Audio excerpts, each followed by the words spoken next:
Hello everyone and welcome to my channel. This is the 44th part of What If Deku Had Psychokinesis. I hope you enjoy. Link to the original story and author in the description.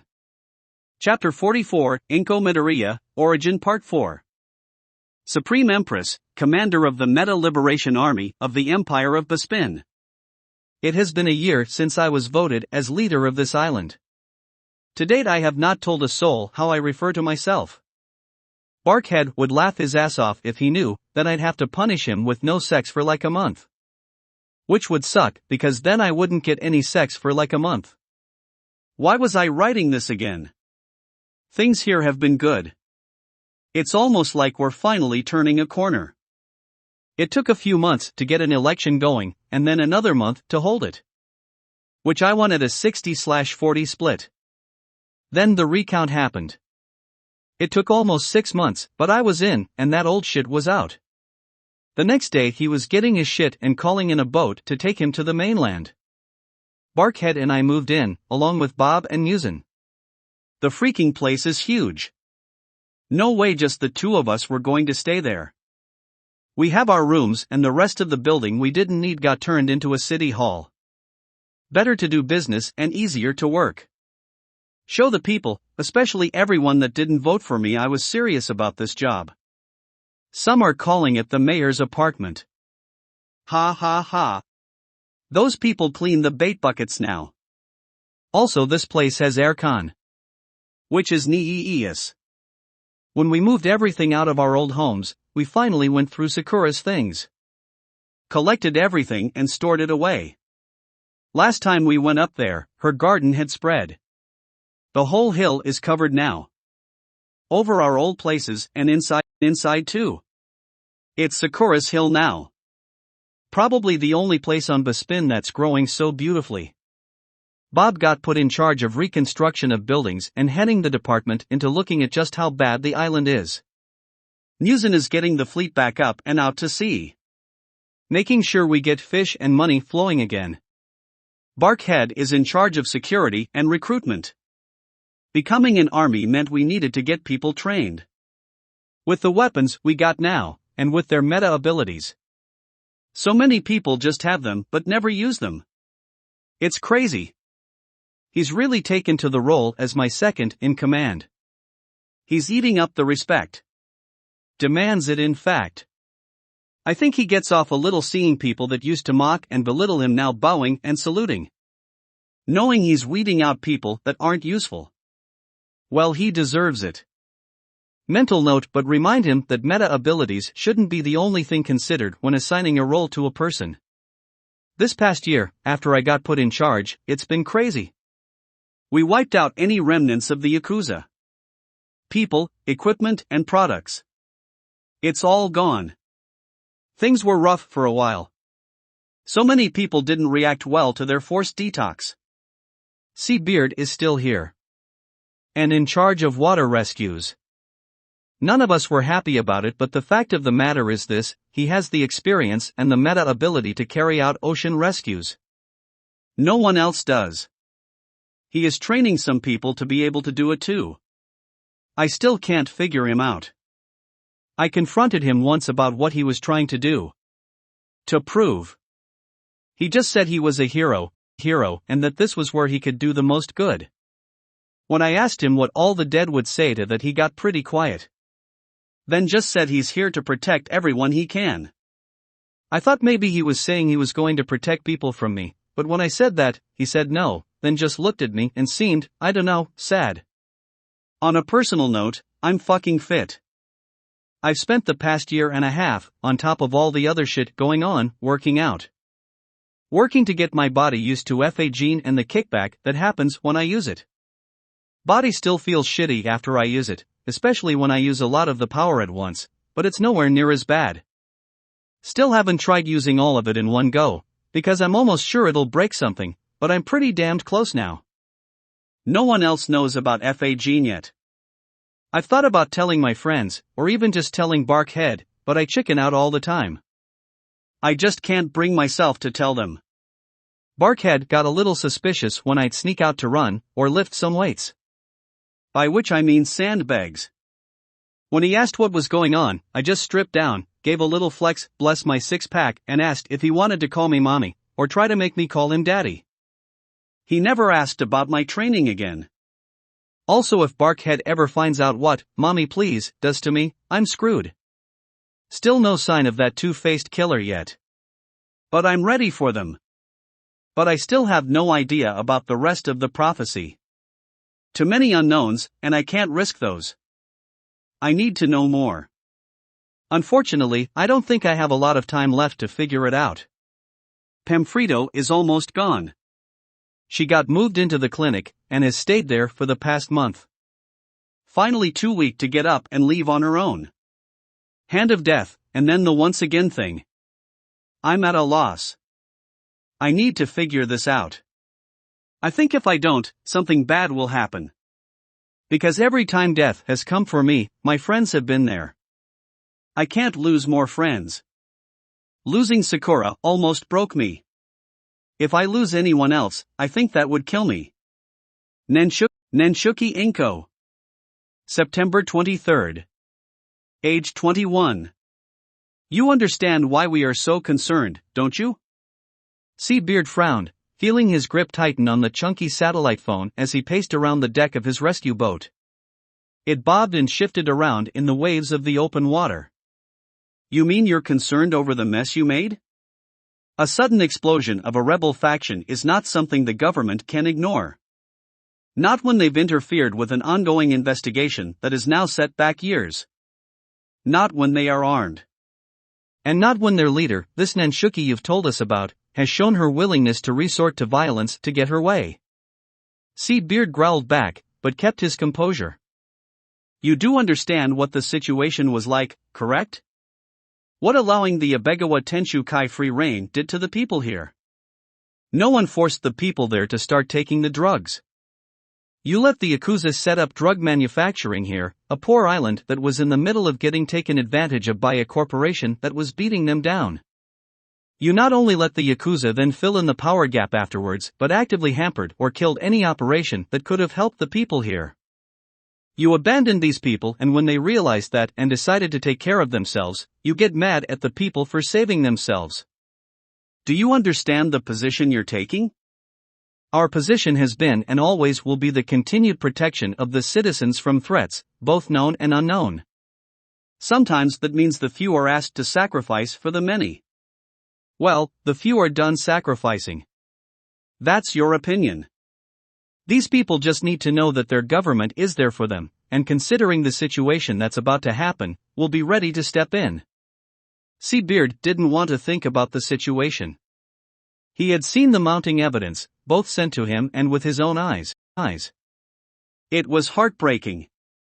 You're going to have a hard time convincing people. Perhaps. The people that choose to listen to us will be protected. And the people that don't? I suppose that will depend on Nenshuki, won't it? One way or another, the Hero Public Safety Commission will not allow another Meta Liberation Army rebellion. Inko had spent a great deal of effort to never set foot inside this building again. After holding her friend Sakura as she died in the hall, the clinic brought up a lot of unhappy feelings and memories. But today she was now more or less forced to deal with it. Even though the building was much quieter now, with a dramatic drop in the number of patients, and cleaner too, it still felt claustrophobic to Inko. She could still feel all the death this clinic had seen all too recently. And it seemed like one more life was about to be lost inside its walls. Though this was not the fault of the people working there. Time always wins eventually. With a nurse leading the way, Inko found herself at the door to Pamphredo's room. Are you sure she asked to see me? The nurse nodded. Very sure. I want little Inko. She was very clear on that. Inko shook her head, not sure what to make of that. The last time Inko had seen Pamphredo was a month ago, when she had been pulled off the street and taken here, finally too far gone to put up a fight. From her own questioning, the old woman had lost all of her strength and barely talked or ate.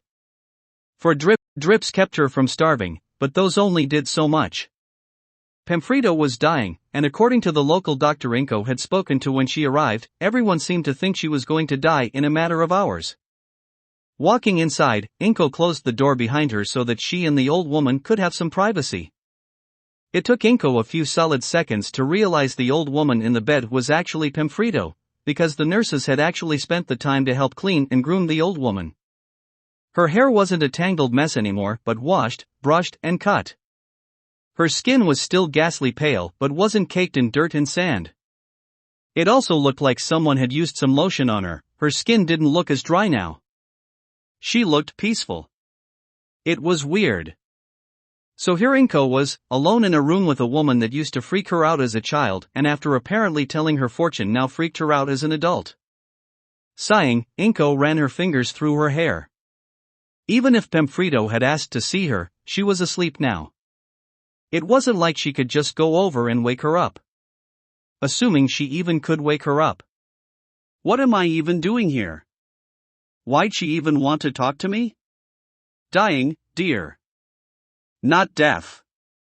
Inko almost jumped out of her skin, clutching her heart as she saw the once closed pale eyes now looking right at her.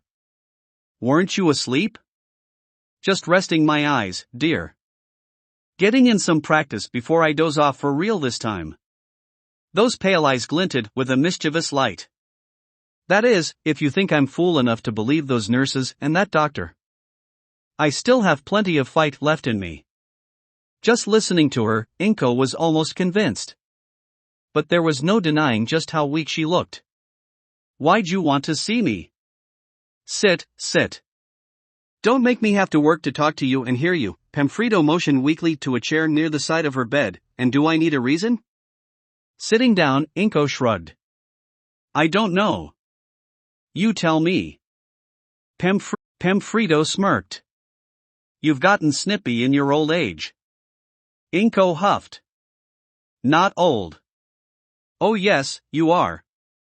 Pemfredo pointed out, you grew old almost 2 years ago. Inko shifted in her seat. I grew up. There's a difference. Pemfredo shook her head. Too young to have to grow old. She went quiet then, staring off into the distance. Inko watched her just as quietly. Pemfredo wasn't out of it like Inko was used to, but she wasn't right. It was like all the broken pieces had been put together, but not in the right way. Maybe it was all the medicine she was on. Or maybe old age had something to do with it. Inko was pretty sure the woman was over 100 at the very least. Maybe she had been so crazy for so long she was becoming sane. Which was, funnily enough, a crazy idea. Can I have a drink of water? Pemfredo pointed over to a small shelf that had a few bottles of water sitting on it, along with some paper cups. Getting up, Inko popped one open and poured her a cup. Do you know why I'm like this? Inko paused as she started to screw the cap back onto the bottle. Ha! Pemfredo chuckled, dryly. All nutty and crazy. Want to know why? You're not. Inko could not finish that sentence. There was lying, and then there was what she had been about to do.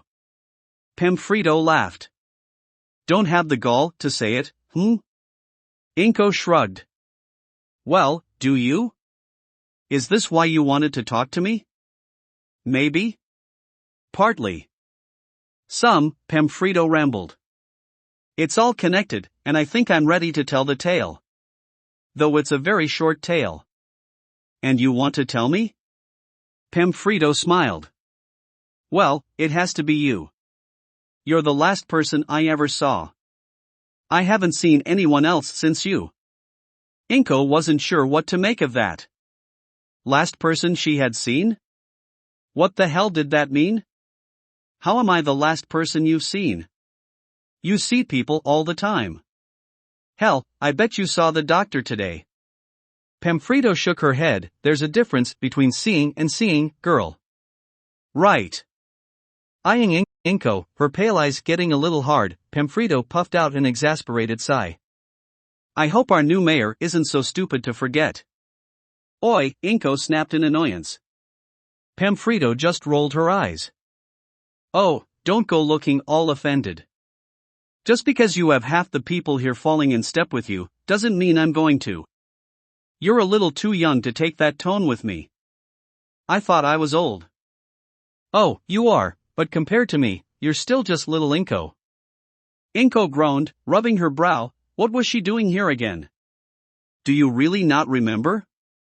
Do you really not remember the last time I saw you? Inko blinked, and then almost dropped the cup of water she was bringing over. Wait. Wait, is she serious? You remember? Do you actually remember what you said to me? Suddenly Inko was very glad to be where she was. Pamphredo shook her head. I remember that I saw you. It was the first time I had seen anyone in years. You're also the last person I've seen since then. But knowing what I saw, that was never something I could do. At least not since. Pamphredo tapped her head. I think I could remember what I saw once. Remember and recall it perfectly. But ever since that day, I think getting driven mad saved me. How funny is that? Inko was now seriously reconsidering her earlier passing thought. Maybe her insanity really had come full circle and her crazy had become so broken she was lucid. What happened to you? When I was little, very very little, younger than you were when Seabeard came to see you, I was out playing in the rain. I used to live in the city on the mainland. It was so crowded, even with the rain. So much water, so many people, so many people reflected in the water. I saw all of them, all at once and well. Pamphredo tapped her head. I broke. I saw so many people, all at once. Saw their good moments, their bad moments, and their ends. Thousands of endings. Thousands of ways death won. Inko tried to think back to that afternoon years ago. Getting called over by Pamphredo. How she hadn't even been looking at her when she had talked. No, she had been looking at a puddle of water, looking at her reflection in the water. Inko's eyes went wide as it hit her. You can see a person's future when you look at their reflection in water. Pamphredo smiled. You'd think I would remember how my quirk works. I guess I forgot it so I wouldn't have to see people anymore. Didn't always work, of course. Crazy me ended up living on a little island in the middle of the ocean. Maybe the dumbest place to move, don't you think? She laughed and Inko could only nod numbly. Suddenly aware that she was holding a cup of water. Pamphredo saw Inko look down and nodded. I want to see you again. I don't remember what I see, but with you. I think it was important what I saw. I saw something more than just, she trailed off, not sure what to call the feeling. Inko found herself repeating the words she had been told years ago. They were etched into her soul by this point. Death comes. Midoriya blood calls to death, and the Reaper hears it from the depths. Death will come for Midoriya then, for times then once again. Fear the rage that you have stirred, or you'll drown amongst the animals' herd. As a demon offering a trade, a reward you must take for your aid. When land is gone and blood flows free, a two-faced killer you must flee. A hand of death is at your throat, blood will spill so the knife you must note. Then when Midoriya blood is thinned by half, the demon will come back to take the calf. Birth from fire 8 thrones hide, but fear the demon as he slips inside. Pamphredo blinked. I said that? Inko nodded. I sound like a right nutter. Despite everything, Inko laughed along with Pamphredo. Then Pamphredo reached out and cupped Inko's hands, which were still holding the water. Let me see you. I want to try and use these stupid eyes. I want to see something grand before the end. For a while now, Inko had been looking for answers. She had pretty much accepted that she'd never get any from Pamphredo, but now things were different. In a moment of lucidity, Pamphredo wanted to use her quirk on her. Or at least try to. This was the best chance to get some answers. Despite this, Inko was nervous. Because the first time Pamphredo has looked into her future, she saw death coming for her. What would she see if she did it again? But even though she was afraid, Inko nodded and leaned over, so that her face was reflected in the cup of water. Then Pamphredo looked down. And her hands tightened and she spoke, with a power in her voice that echoed in Inko's ears, heart and soul. Midoriya, blood rages up at death, the fall is coming, so hold your breath. Beyond death's pale hand I see no life, only the child that lives in strife. 8 thrones tall the torch is passed, the 9th grows strong with powers amassed. But beware the demon, his hive is built, else the 9th will succumb to his guilt. Decay will rot and the wolf will howl, the fake will lie and scheme most foul. Betrayed and tricked the rider stalks, inside the sound the eyeless sees all that walks. Cut or stitched it mattered not, armed with rage the torch was passed when he thought it was all for naught. Rage and fear will cloud the mind, but do not break the love intertwined. A star's great love and strength beheld, the darkness beaten back and expelled. The devil saved from darkness pulled, a cruel love tempered and matured. 9th will fade as the 10th does rise, together as one until the 9th's reprise. With every step Midoriya takes, death's many hands creep up like snakes. Consumed by rage the twisted one comes, the path of death Midoriya must overcome. A web is sown from mistakes of the past, but the demon knows not the dice he cast. The first gift made to own flesh and bone, the second time set this path in stone.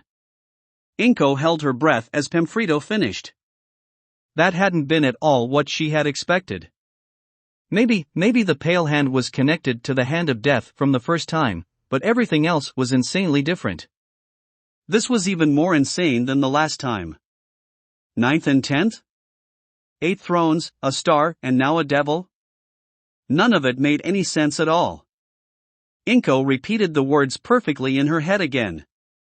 They were etched in there, along with the first prophecy, but it didn't get her any closer to understanding what was coming her way. Of course, maybe Pamphredo would remember this one. Maybe using her quirk on purpose would help her remember. She just needed to ask her. Then Inko realized something. She was the only one holding the cup of water now. Pamphredo's hands, which had been holding her so tightly, were gone. Looking up from the water, Inko opened her mouth to say something but stopped, her words dying in her throat. Pamphredo was lying in her bed, hands cupped in her lap with her head nestled in her pillow. Her eyes were closed, and she had a small peaceful smile on her lips.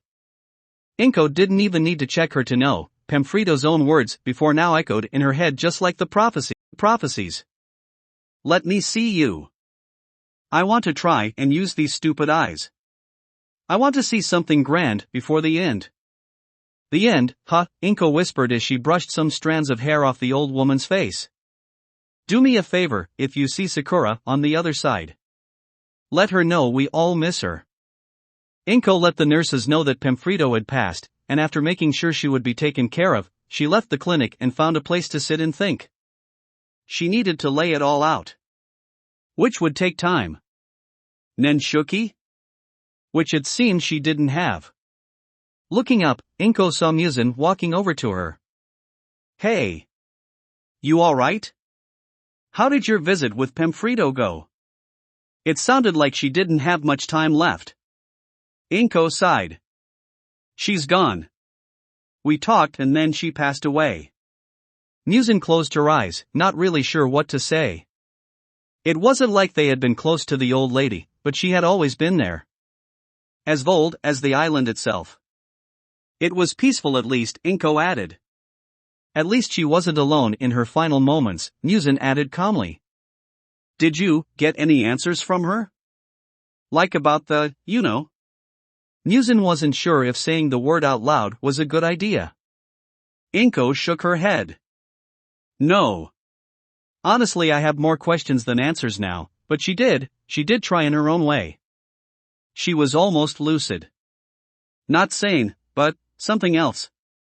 Shaking her head, Inko stood up from the bench. Why'd you come looking for me? Something up? Inko needed time to think, but she didn't want to do it right now. So a distraction would be good for her. Any kind. Muzan frowned and nodded. Yeah. You know that storm that's been brewing? Yeah.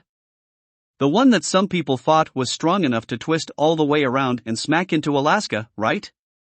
Muzan pulled out a printed-out meteorological map and handed it to Inko. These are the newest projections. It's bad, Nenshuki. Really bad. Inko blinked and unfolded the paper, eyes scanning it. It had been a few days since she had last seen a report about it. The new paper in her hands made Inko blink again. The storm had been huge before, a massive white swirl or rain and wind. But now, it almost covered up the whole printed-out paper. Newsen. What am I looking at here? The storm has almost doubled in size since the last report we got.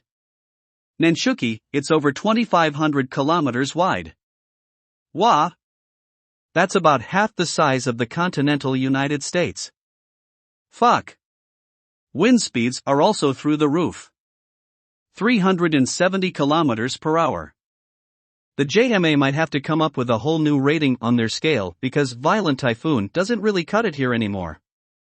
The numbers she heard didn't seem real. Okay, so the same plan as before. We knew the waves this storm was going to make when it passed us were going to be nasty.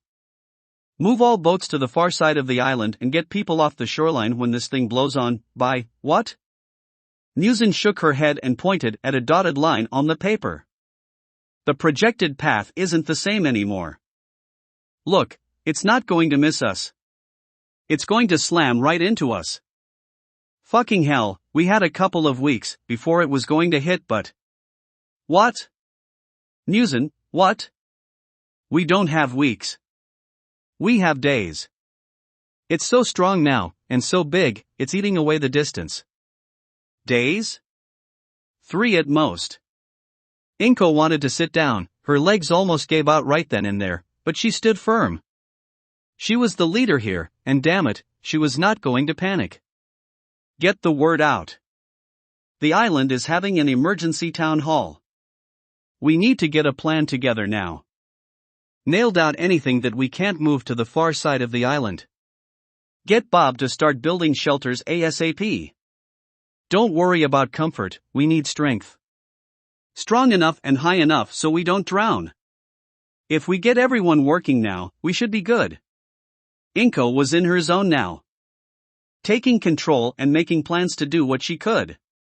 She couldn't shoot or punch a storm, but she could damn well turn the spin into a shield and defy it. Nenshuki, there's one last thing. What? Is the storm filled with fucking sharks? Beard contacted me after I got this new report. The hell? He told me that a rescue ship is on its way. A rescue ship? We don't want to be on the fucking water when this hits? Why is he talking about a ship? And who the hell is sending one? It's from the Hero Public Safety Commission. It's a retrofitted cruise liner, I think. The Japanese government is sending it because they want us to evacuate the spin. It's big enough that it can take everyone. Evacuate? Inko didn't like this. On one hand, getting people off the island for the storm did make sense, but this whole thing seemed odd. She smelled something. What's the catch? Since when does the mainland give a shit about us? Newsen shifted uncomfortably, Nenshuki.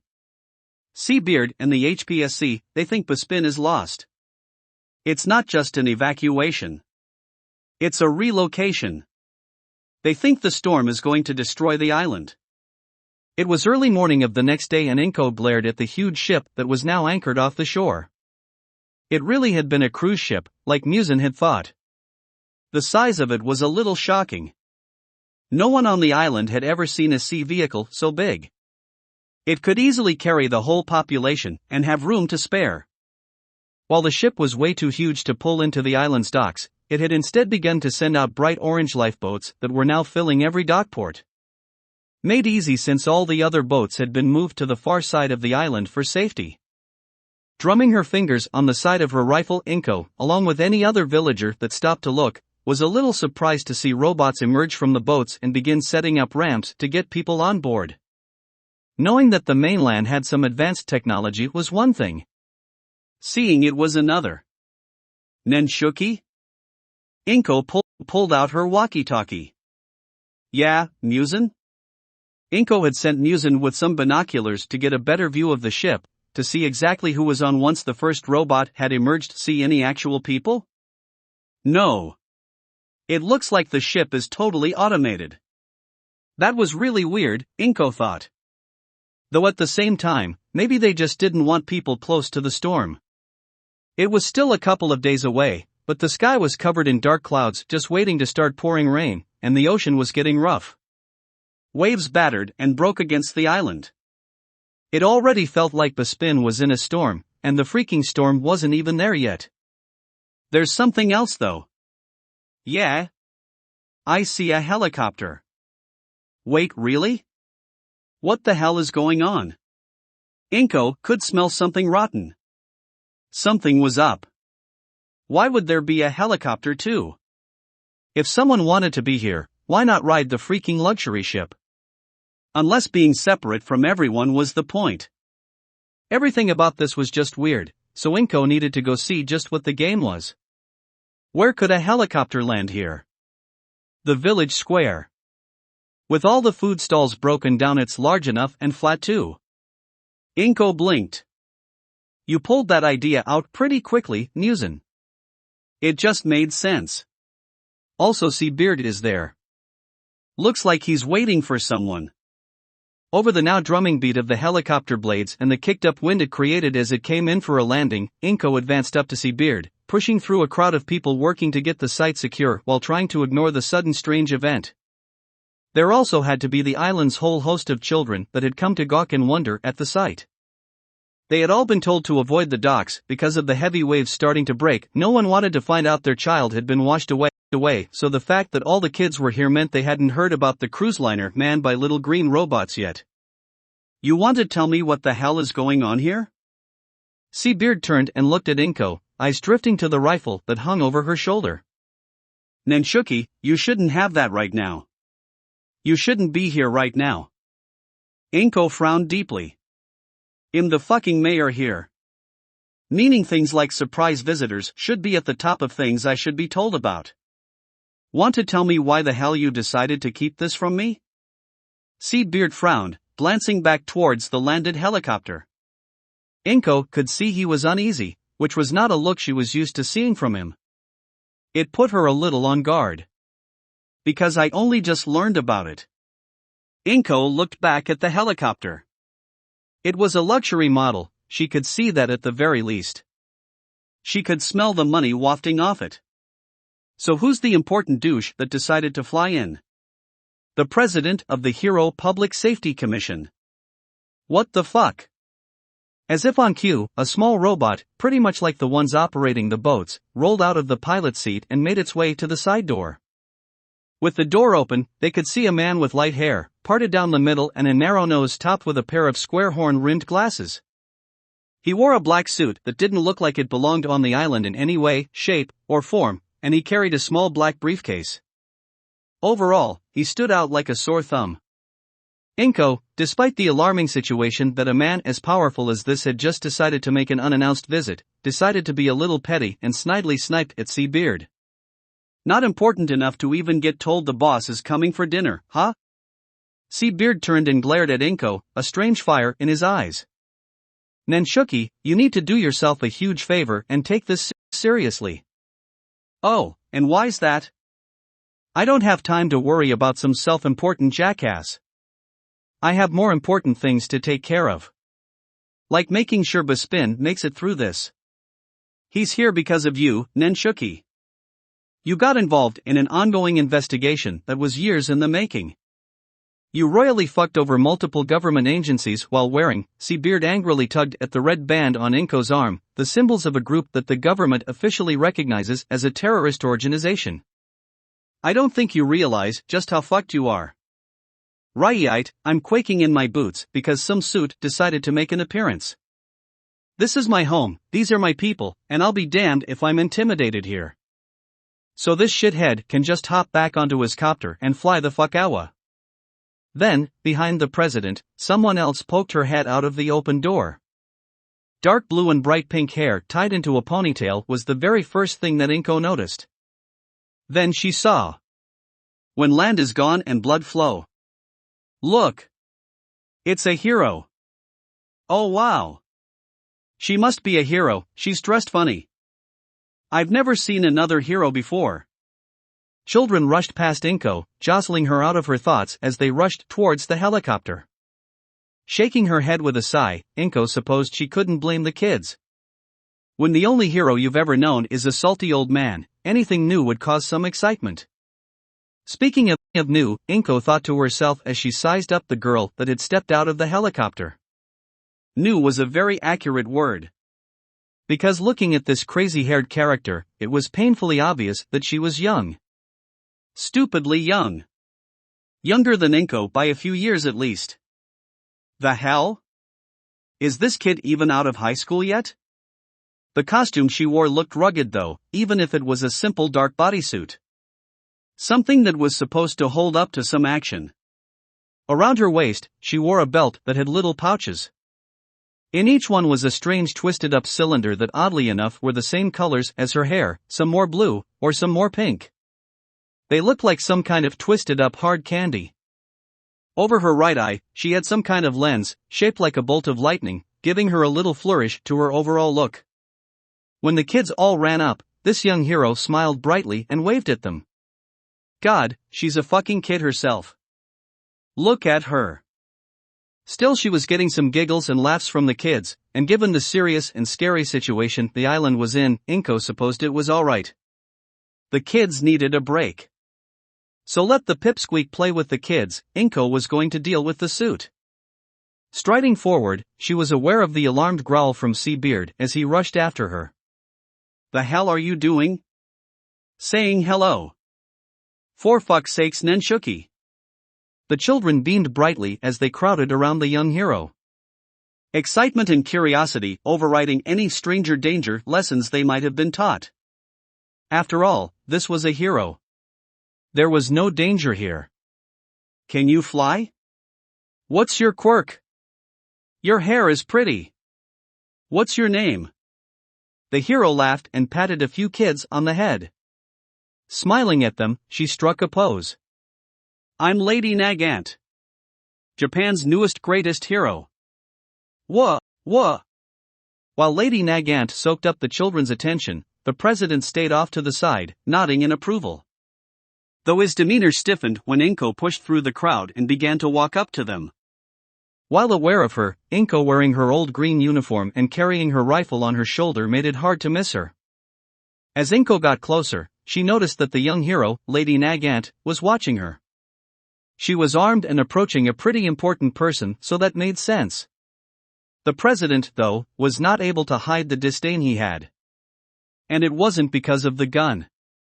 I'd say welcome to our humble island, but we aren't really taking visitors right now, Inko said as she came to a stop, keeping her eyes on the man. Apparently there's this huge storm that's about to hit us and we'd like to make sure we don't get swept away. Inko paused and then smiled down at the kids. Now I'm pretty sure you kids were gonna help get all the stalls put up, right? Immediately the kids all nodded and after saying goodbye to the new hero, they hurried off. Now it was just the president, Lady Nagant, Inko, Seabeard and the crowd of people watching them. Nenshuki, correct? The president asked. Mayor Nenshuki, Inko corrected. The president frowned while Seabeard rubbed his brow. Inko, however, didn't really care about any of that. I'm a very busy woman, got an island to run. So whatever this is, make it fast because I have a lot more important things to do. As Inko talked, she took a few steps closer to the president. Lady Nagant frowned and stepped between him and her. Inko raised an eyebrow. Really? What are you, like 10? Step back, kid, the adults are talking. I happen to be a professional hero, just graduated in fact. Good for you, kid. Now move, the adults are talking. Lady Nagant smiled, though it was frosty at the edges. I'm not about to let a known and armed dangerous villain bear my boss. Inko raised an eyebrow. Villain? Look at you. The crayon isn't even dry on your playground diploma, and you're trying to intimidate people. That's so cute. Nice to see the government is getting you all sorted out and ready to crush the little people under your boot. Seabeard put a hand on Inko's shoulder, pulling her back and stepping between the two while the president eyed Inko. If you're unhappy with the term villain, traitor could work just as well. Really? You're less convincing than the baby here, Inko said, rolling her eyes. This whole intimidation thing just isn't your thing. Nanshuki Inko, your actions alone would have labeled you an enemy of the state. By interfering with a government operation and killing a protected witness, you would be tried and convicted of treason. Do I need to tell you what the punishment for treason is? Inko scoffed, not impressed with anything that was being said, but the president continued, now letting his gaze move to the people gathered around in the market.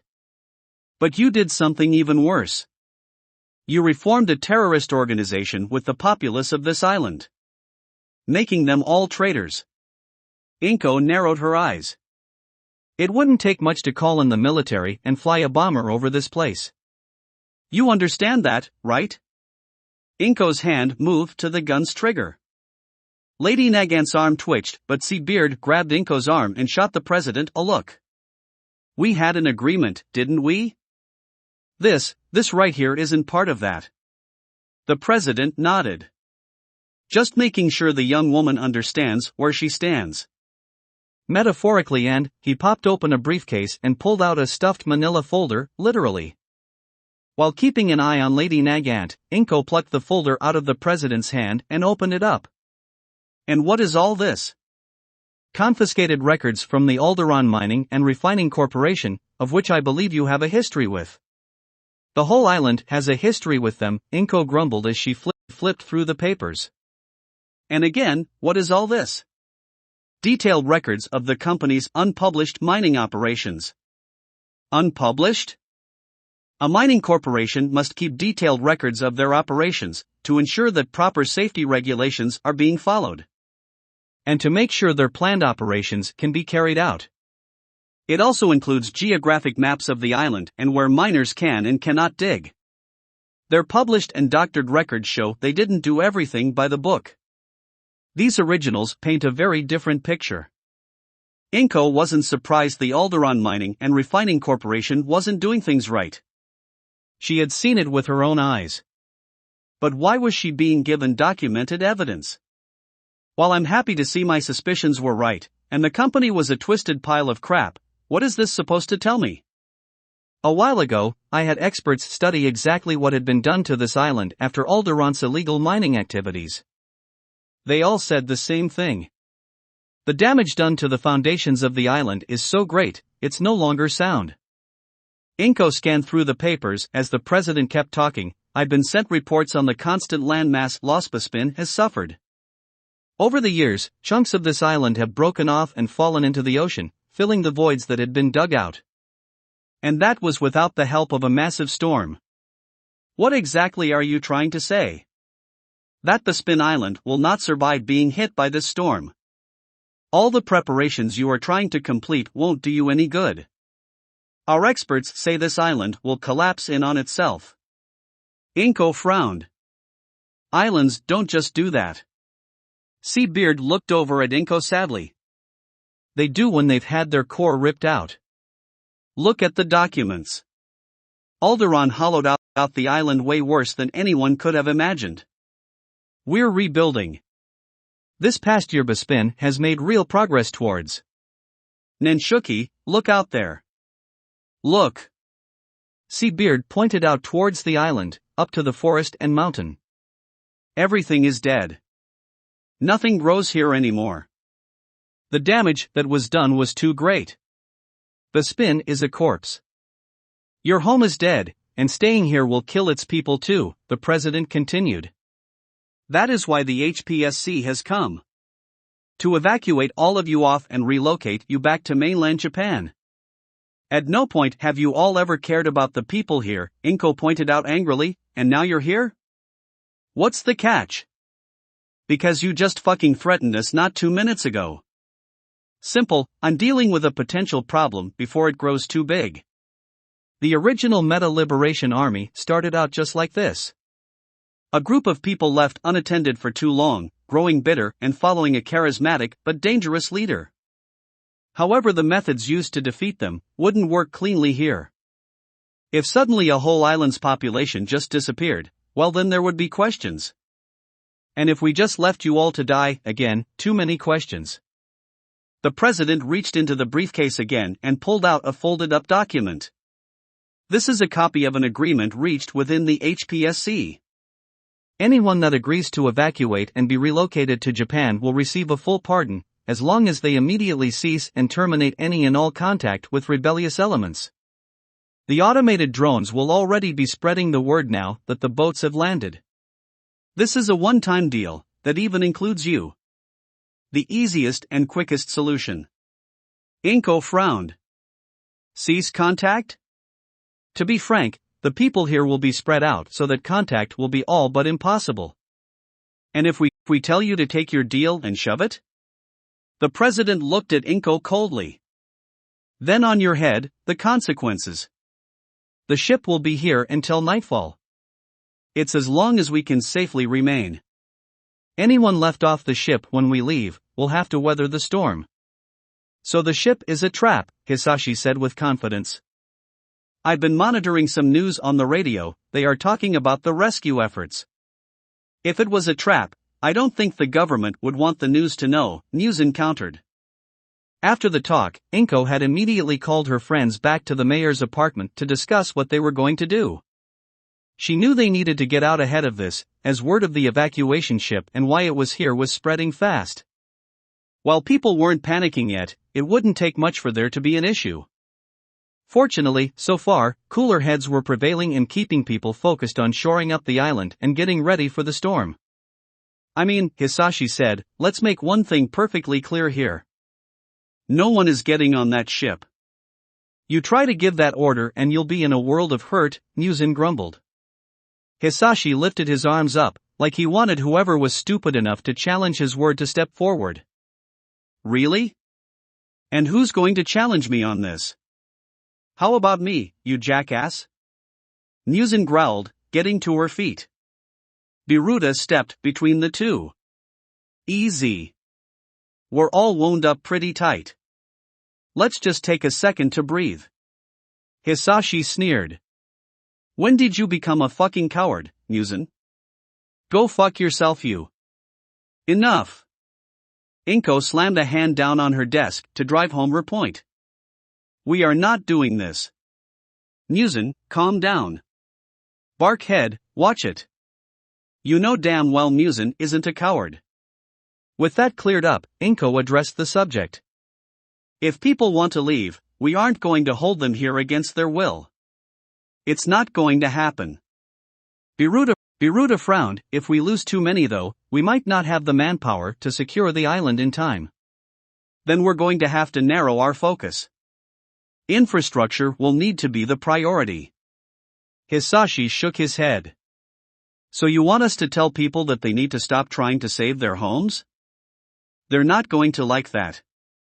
Without the island's infrastructures, we don't have power. Without power, we'll be crippled before we even begin to rebuild what we lose, Inko pointed out. Biruta looked down at a map with their plans scribbled across it. About how many do we know for sure are planning on getting on the ship and leaving? Hisashi shrugged. Less than half for sure. Maybe 80 people, give or take. Biruta whistled. That's a lot closer to half than I'd want. Muzan frowned. It's going to be more than half. Oh? Muzan turned and looked Inko in the eye. You need to order anyone with kids off the island. The hell? Muzan, hold on a second. Muzan hissed at them. Shut it. Then she looked back at Inko. You cannot ask families to stay. This storm is going to rip us apart. Regardless of what the HPSC says about the island's stability, this is going to get nasty. You have to order families with kids off. Why in the hell would Inko do that? Hisashi asked, trying not to yell. Because she's our leader. And that means she has a responsibility to make sure those kids are taken care of. Muzan glared at Inko. That means picking the option that gives them the best chance of surviving and not losing their parents. Unless she wants one of the buildings we make to be a new orphanage. That made everyone wince. By some twisted miracle, because the fishing had been so bad these last few years, no child had lost their parents to the sea. Inko and her lot had been the island's last batch of orphans. So the idea that there could be new ones after this was a harsh pill to swallow. Biruta crossed his arms. We do this, we'll be way past the halfway mark on people staying. We'd have what? A quarter? Hisashi asked. I'd say around 50 people or so, Inko said. That, they all knew, was way too few to secure their home like they had wanted. But no one could muster up an excuse to either keep the children here, or to separate families.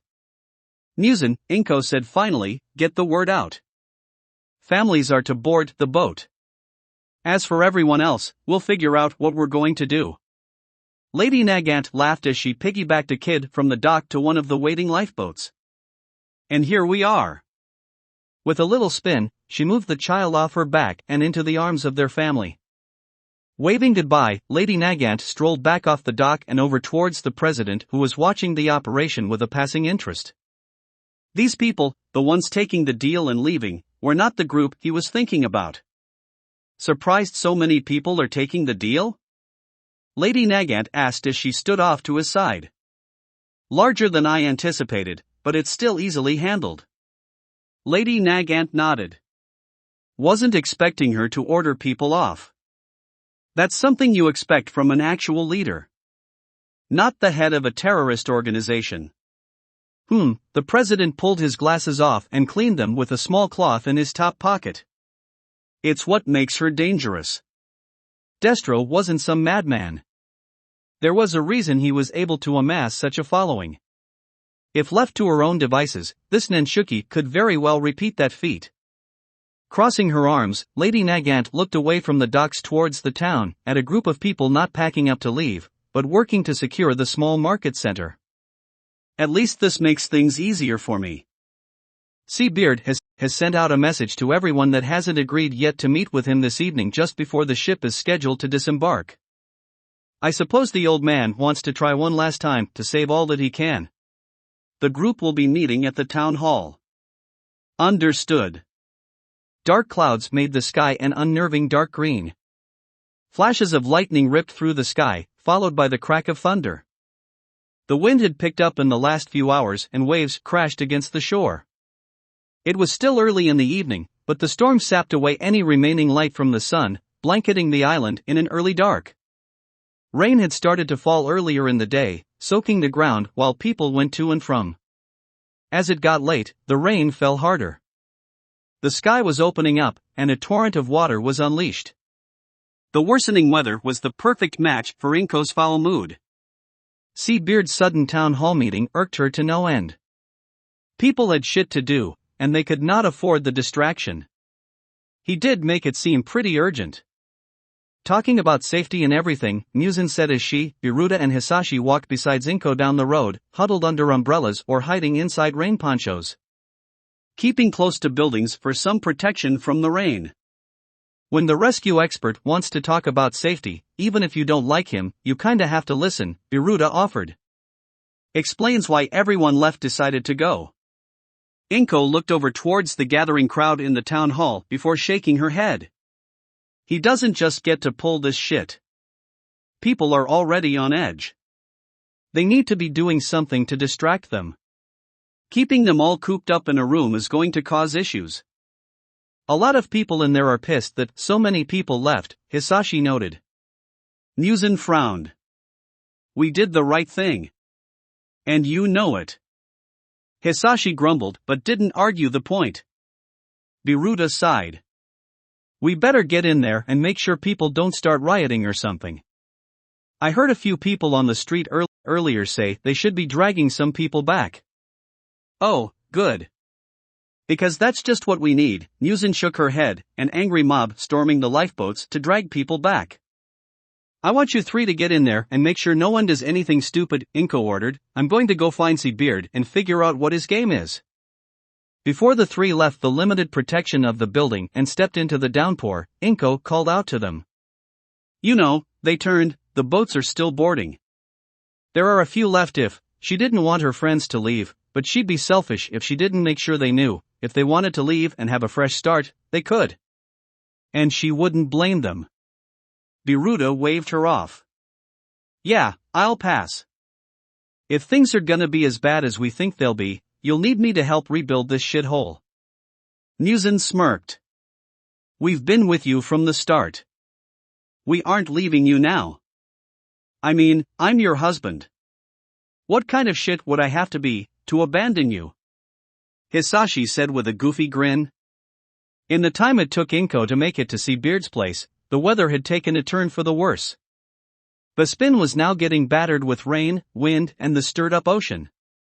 Shivering, dripping wet despite her rain poncho, and swearing, Inko used the butt of her rifle and slammed it against Seabeard's door. Seabeard, open the fuck up or I swear to God, I'm shooting your damn door down. Since there wasn't a reply the very moment she had issued her warning, Inko's hand went to take the safety off her rifle and blast the doorknob off. A second later, the door swung open and the salty old hero looked out into the storm, shocked. The holy hell, there was someone out. Nenshuki? What the fuck are you doing out here? He blinked again before moving aside. Get the hell in here. Inko grumbled as she stormed in. You're the shithead that decided to call an emergency meeting out of the blue. Seabeard shook his head as he went in search of a towel for Inko. At the damned town hall. Why are you here? Finding one, he tossed it at Inko, who caught it and began to pat herself dry. I'm here because I'm tired of your shit. What are you trying to pull? What am I trying to? Seabeard threw up his hands. Do you just completely have your head shoved up your ass at this point? Seabeard threw his door back open. Look out there, Nenshuki. This isn't even part of the main front and it's already the worst storm this island has ever seen in decades. Do you really not know what I'm trying to do here? I'm going to try and convince the last of the people here to get on that ship before it leaves. Inko rolled her eyes. Always saying things but never backing them up. All you do is talk, but when push comes to shove, you do nothing. You want to talk? Do it when people aren't working to save what little they have. There's nothing left to save, Nenshuki. The spin died the moment Alderaan started digging. There's nothing left. Bang! Inko screamed as she swung her rifle up and fired a shot out into the stormy night through the open door. Shut your damn mouth. Inko seethed while Seabeard looked at her. There has to be something left. The last 11 years can't mean nothing, no one did anything. No one wanted to do anything. But my friends and I, despite everyone on this god-forsaken shithole hating us because of you, we fought back. We drove Alderaan out, and it cost Sakura her life. We fought back against the Yakuza while you and the damned government sat back and let people drown in the drugs they were making. We finally have a chance to save this place, and now, all of a sudden you say we have to leave. I don't fucking accept it. Not after everything. Inko seethed and hissed, after all that pain, all that blood. After everything it cost just to have a chance at something normal, I won't abandon my home just because someone says things are going to get tough. Inko looked Seabeard in the eye. I lived through hell my whole life. The Yakuza, Alderaan, Sitsovic, the fucking superstitious shitheads, and you. You all made my life a living hell, tried to turn my own home against me. Well, I've beaten all of you, time and time again. This fucking storm won't be any different. Muzan, Biruta, Hisashi, despite everything, we win. This won't be any different. Seabeard looked at Inko. At first, he had been exasperated by her, then shocked at the rage she now seethed with. Now, it was something close to pity. She wasn't trying to save Bespin because she loved the people, it was because it was her home and it was all she knew. But despite all of it, she and her friends had stayed together and made themselves a life. You really have had an unfair time here, haven't you? Inko scowled. Don't even try to pity me. Inko jabbed a finger into his chest. You don't get to pretend to suddenly give a shit about my life. Not after the bullshit you put me through. Beard sighed. I know you hate me because I couldn't save your parents. Inko threw up her hands. I never hated you for that, for fuck's sake. Rubbing her brow, Inko growled out, I hated you because you abandoned us orphans. You delivered the bad news, promised to do what you could to help us, then avoided us like we had the plague. The people here hated us because they thought we were bad luck. But you? You pretended like we didn't even exist. When we needed you, you always did nothing. Inko turned away, disgusted. This was where the conversation had gone. She had not come here for some heart-to-heart. She didn't have time for this. She had a job to do. People to organize. An island to essay.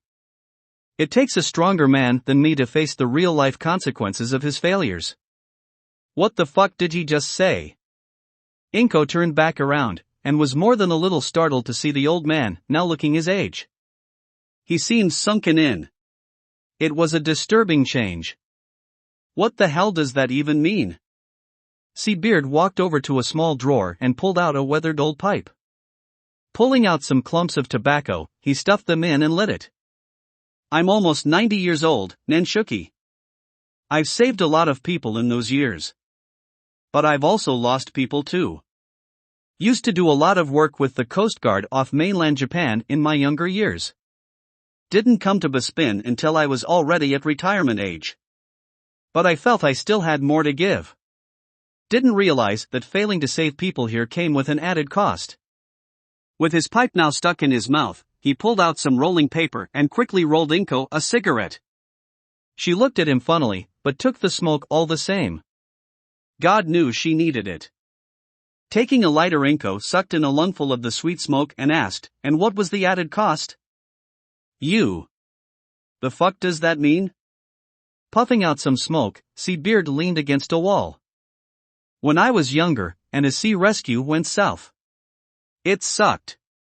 I hated that I wasn't able to save someone. I'd go home, or to a bar, and drink a bottle of whatever was closest and let myself feel like shit. Then I'd come into work the next day, determined not to let it happen again. Knowing that no matter what, the sea would take what it wanted eventually. Breathing through his nose, smoke wafted around his face, looking like a dense fog covering up the foam beard he always had. But for every loss back then, I never had to face the families of the people I couldn't save. I never had to look at their children. He looked at Inko. That's not the case when you become a small island's only resident hero. Inko took another drag. Wait, hold on. What exactly are you saying? I couldn't look at the children of the people I couldn't save. Because I kept seeing my own failure staring back at me. Inko blinked, the cigarette almost falling out of her mouth. You couldn't look at us? Because we were a constant reminder that you couldn't save our parents? That's the reason for everything? Pretty much. Inko brought a hand up to her face, before she hissed out a breath and ran her hand over her head and through her soaked hair. You're a goddamned coward.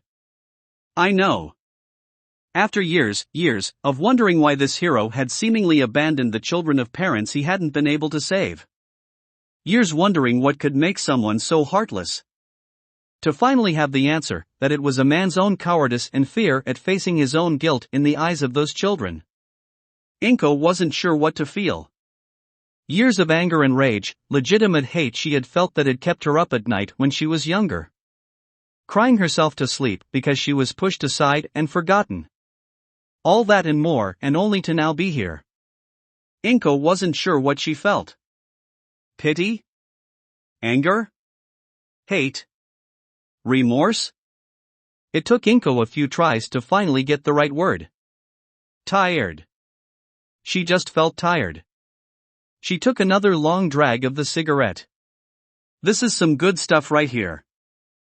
Beard huffed, a tired smile on his lips. Grow it myself.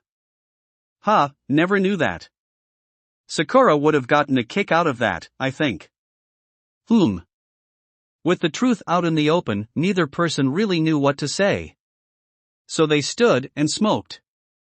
A small conversation like this wouldn't erase years of hurt, but at least for a moment, they had a peace.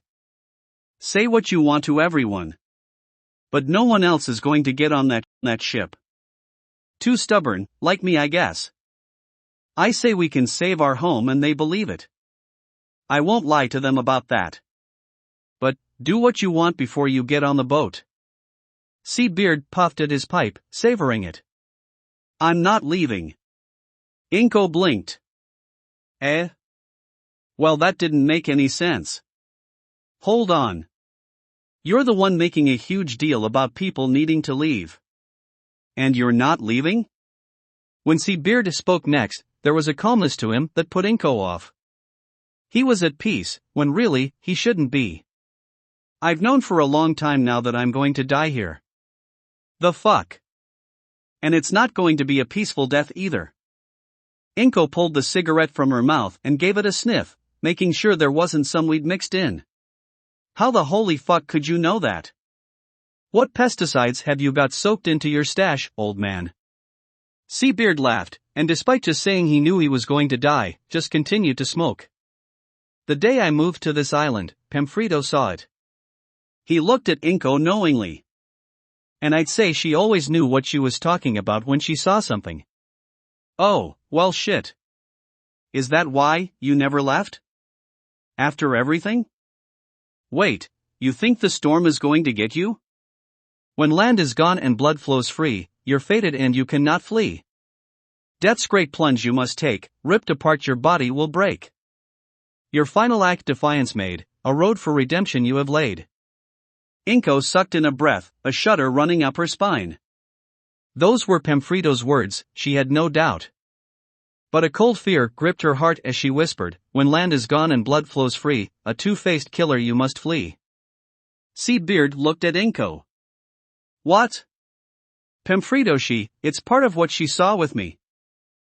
Beard just looked at her, then took the pipe out of his mouth. Nenshuki. I'm almost certain that I'm dying tonight. That's why I'm trying one last time to get people off and onto the ship. When land is gone and blood flows free. Inko hated how they both had the same damn start there. She also hated that, thinking about it, land is gone sounded pretty much like what the HPSC said was going to happen. Oh fuck. Blood flows free, a two-faced killer you must flee, Beard repeated Inko's words to himself. Nenshuki, we should get to the town hall. Inko felt a pit forming in her stomach. Yeah. Hisashi crossed his arms as he looked out into the stormy nothingness, leaning on a doorframe. Keeping the crowd under control had not been the easiest thing. People were pissed that so many of the islanders had decided to leave. They were also pissed Inko had ordered families on board. The idea of dragging people back was floated around, with many ready to rush the cruise ship and force people back. Muzan had immediately shot the idea down. When they tried to push on with the idea, some got newly crisped edges thanks to Hisashi, which got them back under control. With the crowd now more or less docile, if still on edge, Hisashi stayed at the side entrance and kept an eye on the road, expecting Inko to be running down it any second. Footsteps behind him made Hisashi sigh and reach into his pocket and pull out a cigarette. Muzan, do you want something to calm you down? After the crowd had settled, Muzan started getting antsy. When asked what was up, she couldn't give an answer. Just that she was nervous. Or maybe you should get your antenna looked at, Hisashi joked. Muzan was chewing on a nail, not really paying attention to Hisashi. Rolling his eyes, Hisashi brought the cigarette to his mouth. Maybe I'll go see if Biruta knows what's up. I'm sure he's tired of planning what we're all gonna be doing tomorrow to batten down the hatches before the damn storm high. Muzan stopped moving, her skin going pale.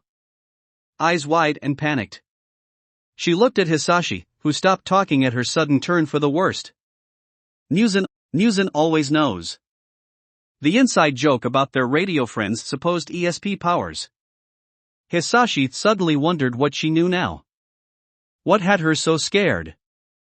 Tears in her eyes, her fearful face hardened and she charged, hands out in front of her, driving them into Hisashi's chest and throwing him out of the doorway and into the dark stormy night.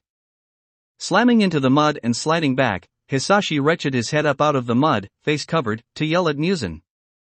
Wondering why she had done that. Run! Bang! But the first gunshot made sure no one would hear that question.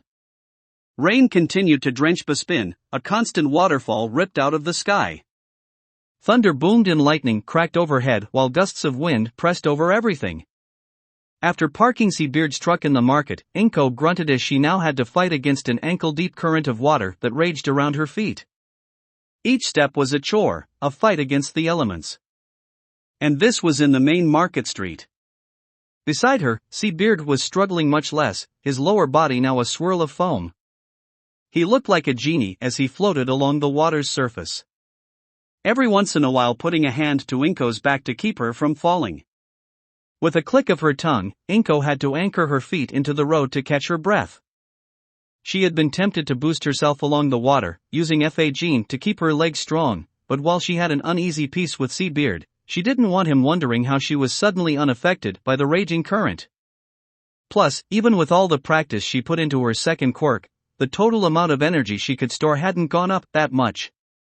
It was greater than when she had first got it, and the power she outputted was higher too, but she could still burn through it in seconds if she wasn't careful. Fortunately she was finally at the town hall, and she could get out of the water. The front door to the building was opened, giving the pair some light the last few feet of their journey. I fucking hope everyone is still there and they didn't just leave the door open in this damn storm, Inko grumbled. Getting closer to the building, Seabeard frowned. Nanshuki, the windows. Pointing up, Seabeard drew Inko's attention away from the wide-open doors, and to several windows along the front of the building. All of them were shattered. The fuck? Inko wanted to scream. Did those angry fucks actually start breaking shit? I thought for sure Bob, Muzan and Barkhead would be able to keep them in line.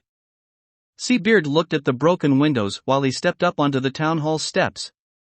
They must have everything under control now. I don't hear any commotion inside.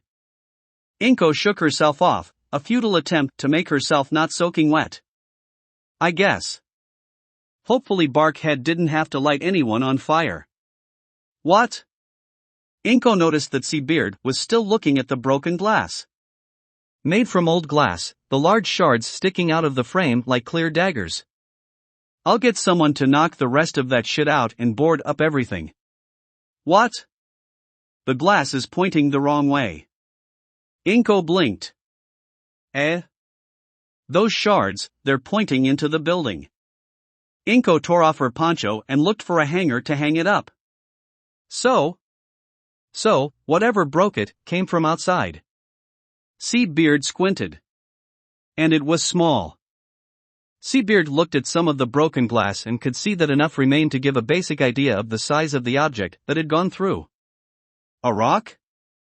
Inko stopped looking for a hook in the entrance, frowning at all the raincoats and shit piled up from everyone inside taking up all the space. Though if everyone was inside who threw a rock. Inko tossed her coat into a small pile of other rain gear. Everyone's stuff is still here. There were easily 50 people's worth of rain gear stacked up and hung up at the entrance of the town hall building.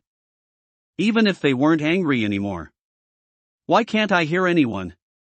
Seabeard turned his head away from the glass, looked at all the gear, and then heard only the roaring storm. Inko rushed for the inner door to the hall while Seabeard was right beside her. Gripping her rifle tightly at her side, Inko threw the door open and nearly jumped out of her skin when someone fell through and into her arms, a new wetness hitting her chest. Oi! Inko was ready to throw the person off, collapsing like that he must be drunk and spilling his drink onto her. The hell is going? When Inko looked down at whoever was dumb enough to come drunk to a town hall meeting during a horrific storm, she felt her breath ripped out of her lungs. The side of their head was just gone. Red gore, not a drink, poured out of the wound and onto her. Wah! Wah! Inko froze, staring down at the dead body. Oh my god. Seabeard's gasp of horror to her side broke Inko out of her trance. She looked up and saw what he saw. The town hall was a bloodbath. Bodies were everywhere, soaking the room in red. So many people were just strewn around on the ground. Many were collected into piles at the two doorways into the room, like they were cut down trying to run out of it. Some were leaning up against each other, huddled together, arms wrapped around others, a final act to try and protect people from whatever had assaulted them. But they were still dead. Dead protectors holding dead victims. Their act of compassion did not matter, they were dead all the same. Husbands holding their wives. Sisters shielding their brothers. Friends trying to. Biruta, arms around Muzan, his lifeless body still covering hers, despite the hole in his back and out his chest.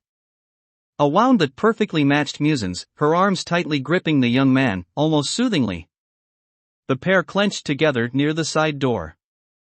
Dead. Dead. Dead. Dead. Dead. Dead. Dead. Dead.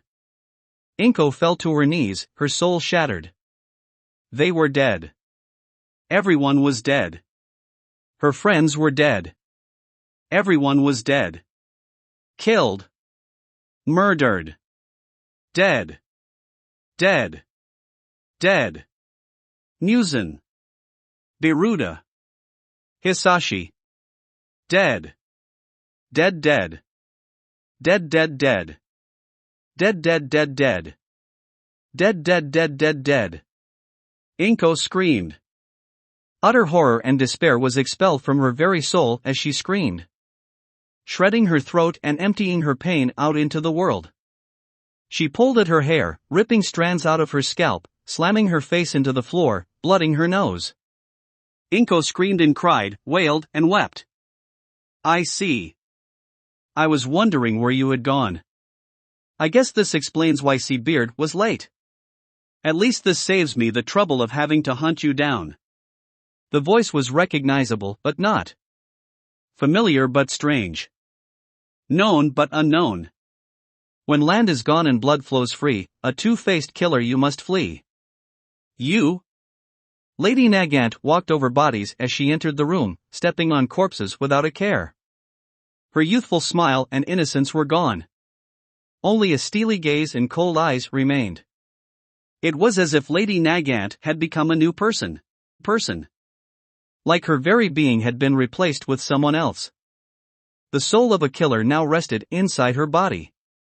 Seabeard looked at the carnage around them, then at her. What the hell have you done? I think we were quite clear to the people here. Getting on the boat meant a second chance. A full pardon. The ones that stay are traitors, Lady Nagant answered simply. The people here were threats to the stability and the continued peace that the people of Japan need and deserve. And it's the Hero Public Safety Commission's job to ensure that these threats are dealt with. I was coming to convince them to leave. Lady Nagant shook her head. We are far past that point. These people, despite everything, were determined to stay. Determined to follow her, Lady Nagant motioned towards Inko, so they were too dangerous to allow on the ship. Her followers, and her inner circle. These were people the Hero Public Safety Commission knew wouldn't take the offer. That's why they brought me here. To make sure this mess got cleaned up. Seabeard stepped forward, a snarl on his face. The Japanese government does not condone extrajudicial killing. Lady Nagant wasn't fazed. The government has entrusted the Hero Public Safety Commission with the task of keeping the peace. No one asks when corrupt heroes suddenly disappear. No one asks when villains who have escaped from their prisons are found dead. And no one is going to ask about a few people that stayed behind and were killed by a storm. Is that a fact? Seabeard didn't back down. He had always heard that the Hero Public Safety Commission had its dark secrets. There were always rumors. That their reach was further than what was officially recognized by the government and the UN. But the apparent truth was hard to swallow. The law on the reach of a hero is clear. They are not the police, they are not the judicial. We detain, we prevent harm to people. This was murder. Lady Nagant shook her head. There was no murder though. These people will die in the storm, too foolish to evacuate. That's what's going to be documented. That's what's going to be reported to the people. And that's what's going to be known until this little island is forgotten about in a week. That's the truth that the Hero Public Safety Commission will give the people. Because it ensures their peace and stability. And we will not allow anyone to threaten that peace. Ha ha. The two heroes' heads snapped up in alarm. Seabeard twisted around, horrified as Inko screamed. Not in horrific despair, but in furious rage. Nenshuki. Dawn. The wooden floor underneath Inko's feet exploded into splinters, and rageful red energy exploded out like ripples in water as she launched herself from the ground. Bull-rushing Lady Nagant as the hero tried to put her right arm up. Slamming into Lady Nagant, Inko kept screaming as she drove them both through a wall and out into the stormy darkness, leaving Seabeard to gape in utter shock. Skidding down the mud and water, Inko drove both herself and Lady Nagant down the washed-away road. Far away from the lights of the town hall, Inko ripped her rifle from her arm and twisted it around in her hands, ready to drive the bayonet down into the murderous hero's chest. Lady Nagant, her right arm freed, held up her hand. The arm snapped back and her elbow opened. Muscles and tendons stretched and twisted as a barrel extended out from Lady Nagant's arm, pointed right into Inko's chest. Even lost in her own red mist, rage pumping through her body, Inko realized when she had a gun pointed at her. Twisting to the side, her legs glowing red with Fa Jin's power, kicked herself to the side. Bang! Inko felt the heat from the shot as she narrowly avoided getting hit. Tumbling and sliding through the ground, the mud making traction all but impossible, Inko's own power carried her yards away before she could dig her feet and hands into the ground to stop herself.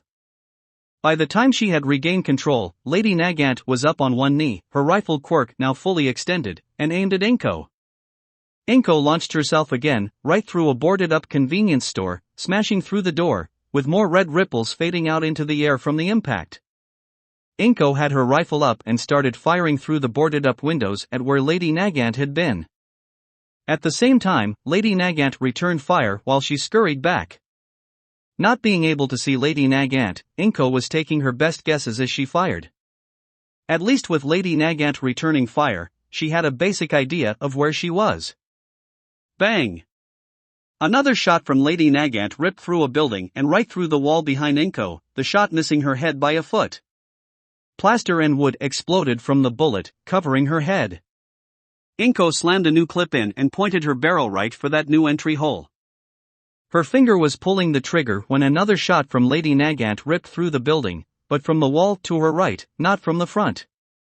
The bullet ripped right by her head, hitting a table and sending splinters into the air. Alarmed at the new firing direction, Inko pivoted only for another shot to rip through. From the left wall. Bang! Right wall. Bang! Left wall. Bang! Ceiling. Bang! From the front. The shots were coming from all over the place, and no matter where Inko scurried in the room, the shots were always right next to her. Inko tried to return fire, but whenever she shot towards the new direction, the next round changed direction and was fired where she had been. She was getting chased around the room by gunfire. Inko didn't know how she was doing it, but somehow Lady Nagant was able to shoot her from different directions. Since the hero was alone, it had to be something with her quirk. Inko realized that staying inside was suicide, so she reloaded and grabbed a countertop. Taking a wild guess that Lady Nagant was still in front of her, Inko pumped her arm with Fa Jean, ripped the counter off, and launched it through the boarded and now blasted windows. The whole wall exploded from the force of the throw, sending debris outward in a wave of destruction. Inko was rewarded with seeing Lady Nagant leaping out of the way. She had moved to the other side of the street, where she had been firing. But even having to jump out of the way, that damned rifle sticking out of her arm kept pointing towards her. Her next shot missed, but she was still firing. So Inko ran, firing randomly to at least force the hero to take cover as she retreated. As she did, Inko watched Lady Nagant pull a clump of her own hair out, rolling it into something vaguely bullet-shaped with her fingers, and slap it into her arm. Despite how horrible the weather had been as night fell, it was now worse. The rain was blowing sideways with winds strong enough to throw a person to the ground. Inko hit the ground as another bullet ripped a hole through a building. Her momentum sent her sliding across the mud on her back. Rifle pressed against her shoulder, she fired back towards Lady Nagant, but by then, she had ducked around another building several yards back. Inko had hoped to get some distance and to set up a chance to get a clean shot at the hero, but as the gunfight had dragged on, several things started to become clear about her opponent. 1. Distance seemed to work in her advantage. If anything, the greater the distance, the easier time Lady Nagant had at shooting at her. While she was pursuing, she was not making any effort to close the gap. 2. Whatever kind of ammo she had, it wasn't normal. Lady Nagant was curving her shots. It was the only explanation for bullets dropping down on her or coming around a building. 3. While Lady Nagant was in no hurry to close the gap, she was also adamantly making sure Inko couldn't run up on her. Since she knew about Inko's enhanced strength, if not the particulars, Lady Nagant was not going to let Inko have her chance to use that power on her. Not that Inko had much left now. Her initial attack, throwing that countertop, and now using FA to keep herself from getting swept away from the flash flood ripping at her feet. Inko was draining her reserves quickly. The glow around her legs was getting dimmer by the second. And finally 4, Lady Nagant was not going to be the first person to run out of ammo in this fight. With a ping, Inko popped out a clip into her hand and pocketed it. Frowning as her fingers traced what she had left. A single clip. 5 shots. Grunting as she got back on her feet, Inko forced herself against the water so that she could make it to a wall behind a quickly deteriorating home. The water was starting to create a mudslide, pulling dead trees and anything not nailed down into its current. All that debris was starting to rip the small village apart. Back pressed against the wall, and trying to keep herself anchored down as best she could, Inko peeked around the corner, quickly trying to look for where Lady Nagant was perched. Unfortunately, she couldn't see anything, and she wasn't going to keep her head poked out, which basically screamed, "Shoot me." Inko huffed out a strangled breath, the massive amount of water flying through the air making that extremely difficult, and tried to think of a plan. The only way she could figure out where Lady Nagant was when she fired. But the issue with that was, it would mean she was firing at her, so she couldn't exactly stay still to capitalize on anything. And even if she dodged the shot and had the chance to fire back, Lady Nagant would be long gone from her spot. So Inko needed to make Lady Nagant fire at a target that wasn't her. Inko looked around. Lady Nagant knew generally where she was, so she couldn't stick to one place and plan for long. But she did have an advantage, even if it was a small one. Lady Nagant now knew she had some kind of strength-enhancing quirk. But that just meant she knew about one of her quirks. Off to the other side of the building she was hiding behind was another house, belonging to one of the families that had fled without bothering to board up the windows or the door. Reaching out, Inko pulled at the door. Wrenching as hard as she could, the door swung open violently with a clatter. The sound of the door was lost in the storm, but the sudden movement, Inko hoped, would catch Lady Nagant's eye and she would fire. Twisting around the wall, Inko pressed the rifle into her shoulder and aimed. Eyes and ears waiting for. Bang! Inko saw the flash of Lady Nagant's barrel, the bullet obliterating the door and anyone that would have been behind it. Snapping her rifle up, she saw that Lady Nagant was already moving. If she had been startled or confused at the ghost door, she wasn't showing it. She was up and turning to move. And her eyes, despite being multiple buildings away, over halfway across the village now, met Inko's. Inko's finger hooked onto the trigger and she pulled. Bang! Crack! Crack! Violently, the ground shook underneath Inko's feet, throwing her off balance and making the shot go wide. The whole island was shaking as, off in the black distance, a roar thundered over even the raging storm. It was a sound Inko had heard before, but never this loud. It happened whenever a decent-sized chunk of the island broke off and fell into the ocean. And by the size and feel of things, this had been a huge chunk. The violence of the sudden earthquake cracked and shattered some of the small abandoned homes, sending more debris into the water.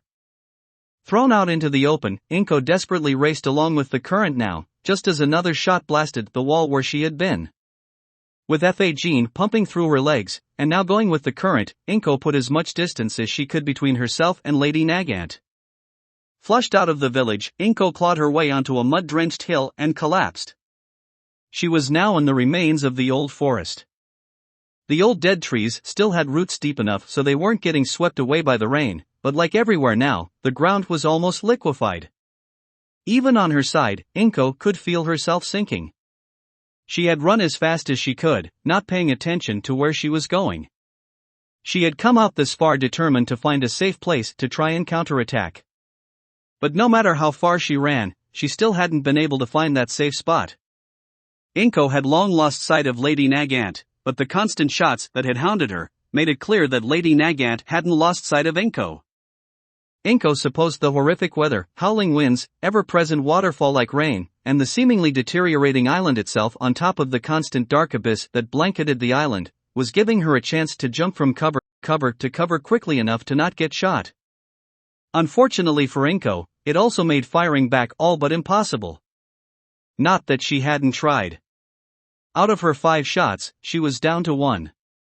The last one she had fired was back at the outer limits of the village, when she could still just make out the outline of the old homes. For a split second, she had thought she saw Lady Nagant on one of the roofs and had fired. Only a few seconds later, the tree she had been hiding behind before moving on exploded as one of those damned bullets ripped it apart. Now, down to one last round, lying in the mud and gasping for air while trying not to drown in the rain, Inko knew she was going to die. There just wasn't any way around it now. She had used up FA Jean just to run all the way out here, and now, her body was just done, slashed and cut to pieces by the dead white trees, their branches more like outstretched daggers now, cutting her as she had tumbled through them. But despite knowing she was going to die, she forced herself up and kept moving. Maybe it was just the remnants of her will, her ego, pushing her on, but she was back on her feet. Swaying to and from, but she was up. One step in front of the other. One step in front of. Bang! Another shot blasted right next to her head, hitting another tree and turning it into splinters. If Inko hadn't been uneasy on her feet, her head would have been splattered. The shock made her lose her balance, and she went tumbling down. Taken by the water and mud as it drained down the hill, she kept going until she slammed into a tree, its roots so deep into the ground, it was anchored into place. Hacking and coughing, Inko looked around, dazed and not wanting to get back up. Where am? There was a flash of lighting, illuminating the area around her.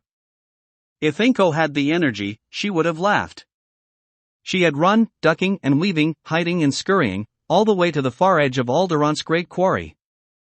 Below her, the raging rapids roared as it carried anything and everything getting swept away out into the bay at the other end of the island. So, Inko thought, I'm going to die where it all started? Inko stayed, leaning against the dead tree as more water and mud rushed into and around her. Was it ironic that this was where it would end? She didn't know, and honestly, she didn't care. She was just so tired now. Muzan, Biruta, and her Hisashi were gone. Gone, and with Sakura now. Laying against that tree, her rifle strap wrapped around her shoulder, she thought perhaps it was fine, since now she'd get to be with her friends. At least that thought brought her peace. Opening her mouth, Inko struggled to put the end of the rifle into her mouth and not stab herself with the bayonet.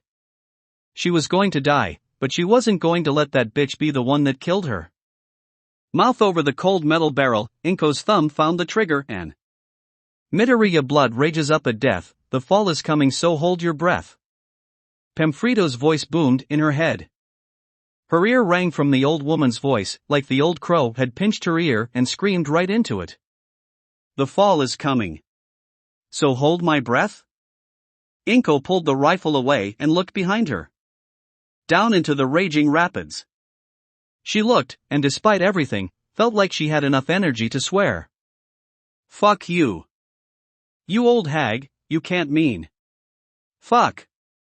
Embers of her rage flickered and burned. Embers that screamed for one last act of defiance. One last chance to rage against death. Fuck you, Inko got up to her feet and took a step, digging her boots into the mud to hold herself in place. For each footstep, she made sure she wasn't thrown back. She had one last shot, so before she took the plunge, she would use it. She didn't know why she picked the spot she decided to shoot. Maybe fate decided it for her. Or Pamphredo's ghost was guiding her. But she aimed down her sights, for perhaps the last time, and held her breath. A bolt of lightning illuminated the island. And there, far off in the distance, still deep in the dead forest, Inko saw something pink. Another bolt of lightning exploded overhead, blinding everything as the sounds of their rifles roared silently, drowned out by the roars of a dying island and the storm. Inko fired. Bang! Lady Nagant fired. Bang! Eyes blinded by white destructive light. And when Lady Nagant blinked away the spots in her vision, Inko was gone. This is Lady Nagant. I can confirm that Nenshuki has been eliminated. The president nodded as the report was fed to him. Good. Return to the helicopter. We're leaving. And see Beard? We are out of time. He'll be left here to die. He's too old to be able to survive these waters, even with his quirk. He'll get torn apart.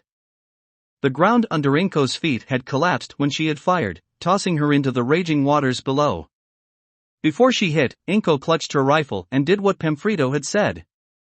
She held her breath. The waters beat and battered her. She was thrown end over end. Until she wasn't. Suddenly, the water wasn't trying to kill her. It didn't even hurt. Which made no fucking sense. It also didn't make any sense when she was suddenly back on land. Hacking and coughing, Inko let her rifle drop to the ground as she tried to collect herself while she lay on the ground. Trying to figure out just what had happened. Looking to her side, she blinked as a swirl of sea foam moved against the current and crawled up onto the earth. Or at least most of it. Blotches and clumps of foam were getting ripped off and swept away by the water. Slowly, what was left pulled itself up and began to solidify into the shape of a man. SC Beard? Inko watched as the foam indeed turned into the old hero, gasping for breath as he lay in the mud. But as Inko looked, he didn't look like he was forming himself quite right. Even as an old man, he still had muscle, but there were parts of him now that looked emaciated. There were places with skin missing too. His body just looked wrong. Wah! Seabeard rolled his head to the side, and lifted a hand up. Inko gasped in horror as she saw that all that was left was a bloody stump. Seabeard, you're... Seabeard hacked up a cough, blood spraying from his mouth. Lost, too much foam. No. Inko crawled over to him, looking for some wound to try and treat. Something to tie a tourniquet on. Something she could do to keep someone else from dying. You can't die. I can't let anyone else die. Nenshuki, listen. With his remaining hand, Seabeard reached into one of his pockets and gingerly pulled out a keychain. Here, one of these will start my boat. His hand collapsed into Inko's. Get what you need and get off Bespin. I'll carry you. Seabeard shook his head. Get what you can, and get on. The location of the cruise ship everyone is on, the dock they are going to, you should be able to reach it. What? What do you want me to? The whole thing is automated. I finally get why they only sent robots for the people. No one else to have to worry about for this operation of theirs. If it's just robots, you should be able to sneak in with the group and start over. Inko shook her head. They know who I am. I can't. I only gave them your Nenshuki name. Ha? They only know you as Nenshuki. They don't know you as Midoriya Inko. Inko looked down at the old man, not knowing what to say. But why? Seabeard chuckled. It was a struggle, but he still managed, because Pamphredo saw that I wouldn't. With a strangled gasp for air, Seabeard laid his head back down. Midoriya, you have to live. Find a way to live. Inko shook her head. All my friends are dead. My husband, they're all dead. Why should I keep going? Because, Seabeard reached deep to give Inko a smile. Maybe some other hero he had heard about had it right. They would want you to, Midoriya. Over rain, wind and thunder, Inko heard Seabeard take in one last breath. And then, the old hero who had saved one last life, went still. On the way back to the village, Inko saw the helicopter soar on by, fading into the darkness. It was the last thing she was aware of as she trekked back. Reaching the town square, Inko could see that it was starting to fall apart. The damage from the flash flooding was taking its toll. But she kept her focus and made it to her own house. Inside, she threw together what she could, as quickly as she could, into a duffel bag. Things she thought were still important. Things she knew she couldn't just leave. With the bag over her shoulder, Inko opened the door to the mayor's apartment and was ready to trek to Seabeard's boat but stopped in her tracks. Hand held out to open the door, stood a drenched, beaten, and bloodied Hisashi. The two stared at each other in complete and utter shock. Then Hisashi's legs gave out and he collapsed into Inko's arms, weeping and begging her not to leave. To not be some fragment of his imagination. To please be real. To please be alive. Inko joined him in his wails. Muzan pushed me out of the building. I heard gunfire. People were screaming. She told me to run. I ran and ran until I was almost swept away. I tried to find you at Seabeard's place. I thought you were dead. That he killed you. The meeting, it was his idea. Everyone is dead. Words and more words tumbled out of Hisashi's mouth. Enough that Inko realized what had happened. Muzan always knows. Both Inko and Hisashi sat on the floor, after spending minutes just crying in each other's arms. Hisashi talked and then so did Inko. Until everything that needed to be said was said. Hisashi was throwing his own bag together when Inko looked out the window towards the town hall. We aren't leaving them there. Hisashi paused, stuffing his things into the bag. Ha! Inko laid her bag down. Muzan and Bob, we aren't leaving them there. Hisashi looked towards the town hall. No, you're right. But where? Home, Inko said. With whatever authority she had left in her soul. We're taking them home. Hisashi knew what Inko meant. Knew what she wanted to do. She wanted to bury their friends alongside Sakura. He also knew it was a dangerous idea. Just getting them up there would be dangerous. He also knew that there was no way he was going to tell Inko no on this. Okay. The ordeal to get their friends to their final resting place was enough to drain the two in body and soul. Inko broke down crying when she came back inside the town hall. But together they were able to wrap up their friends in sheets and move them, carrying them to a truck that hadn't yet been washed away. The drive was perilous, and more than a few times Inko was sure they would get stuck, but as they went up the hill, the roads did get a little better. Digging the grave, right next to Sakura's, damn near killed Inko and Hisashi. One person would be working the soil while the other would work to keep as much water out as they could. But the hole was dug, and in the dead of night, the bodies of their friends were lowered into the hole. A shared grave, but it was the best they could do. As Hisashi got ready to start shoveling dirt back into the hole, Inko placed Biruda's walkie-talkie in with him. When they had thrown in the last bit of dirt, Inko collapsed. Her body, just done. Like Seabeard had wanted, Hisashi had gotten themselves to the boat.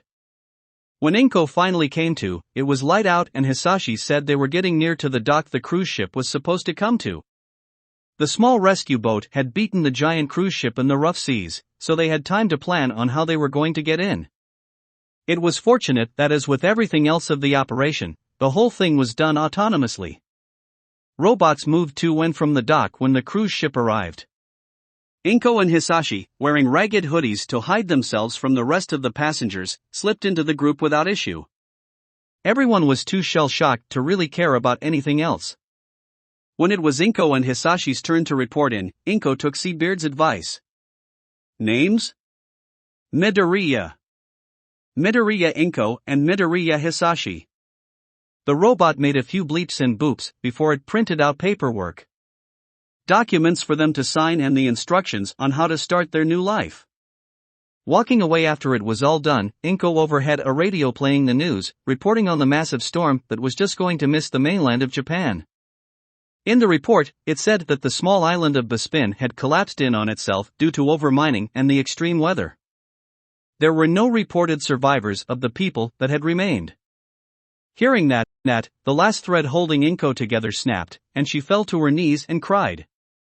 She cried as it hit her that all of her struggles, everything she and her friends had fought for, was gone. It had all been for nothing. For the next year, Inko and Hisashi were more like ghosts. They simply existed, doing the bare minimum to just pass as living people. They had been given a small apartment in Mizutofu.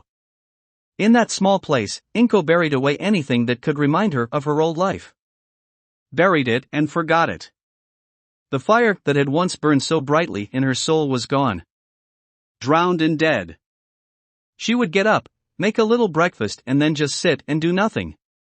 Hisashi would disappear for the day, supposedly to work.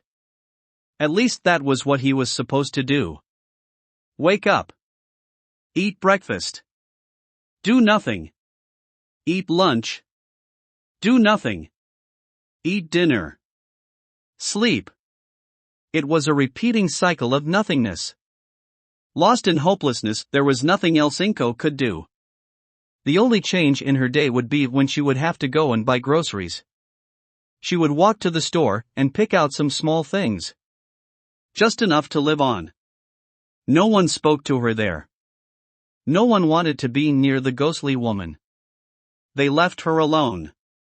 For a year, no one spoke to her. Oi, are you alright? Inko didn't even react at first. It hadn't even registered that someone had actually spoken to her. Oh. Inko blinked, lifting her head up and blinking again. She looked to her right, then to her left. And standing there was a woman with spiky straw blonde hair that was looking at her with annoyed concern. You look a little out of it. Are you all right? Inko blinked again. I. Inko blinked again and again, her eyes watering as those words repeated in her head. Are you all right? Inko was crying before she knew what she was doing, knees buckling as the blonde woman rushed to her to keep her from falling to the ground. Mitsuki and her husband Masaru had thrown Inko and soon after Hisashi a lifeline when no one else in the world could even bother. Their friendship helped to bring some life back into the pair. To bring the spark of love back to them. From that spark, Inko found a new drive to keep on living. She might not be a fighter anymore, that fire long smothered, but she promised herself that she would live all the same. She made the promise as she held her baby in her arms. Psychokinesis. The name of Izuku's quirk seemed to keep ringing in Inko's ears during the bus ride home. Izuku was practically bouncing in his seat. Inko smiled as she ruffled his hair, gently reminding him, again, that he mustn't use his quirk right now, even if he wanted to see if he could float his All Might action figure. Your son has demonstrated that not only is he able to pull objects towards himself, but push them away, and keep them in a levitated state telekinetically. As his quirk is able to perform different actions than yours, I believe we should treat it as a mutation, rather than a simple strengthened inheritance. As such, I will be documenting it with a new name. That had been what the doctor had said. Izuku's quirk was a mutation of her own. While she could only pull small objects towards herself, Izuku had full range. And at her age, she didn't have the power to pull the small toys that Izuku was already doing. The power. It had been so long since she last thought about it, but closing her eyes, Inko could feel Fa Gene. The stored power was just sitting there, waiting to be used. Inko couldn't help but wonder. Was Izuku's quirk a mutation of her own, or a combination of the two she had? She may never know. It wasn't like she could go to a doctor and just ask, so a supervillain gave me this quirk years ago, and I think it got mixed up with the one I was born with, and it was passed on to my son.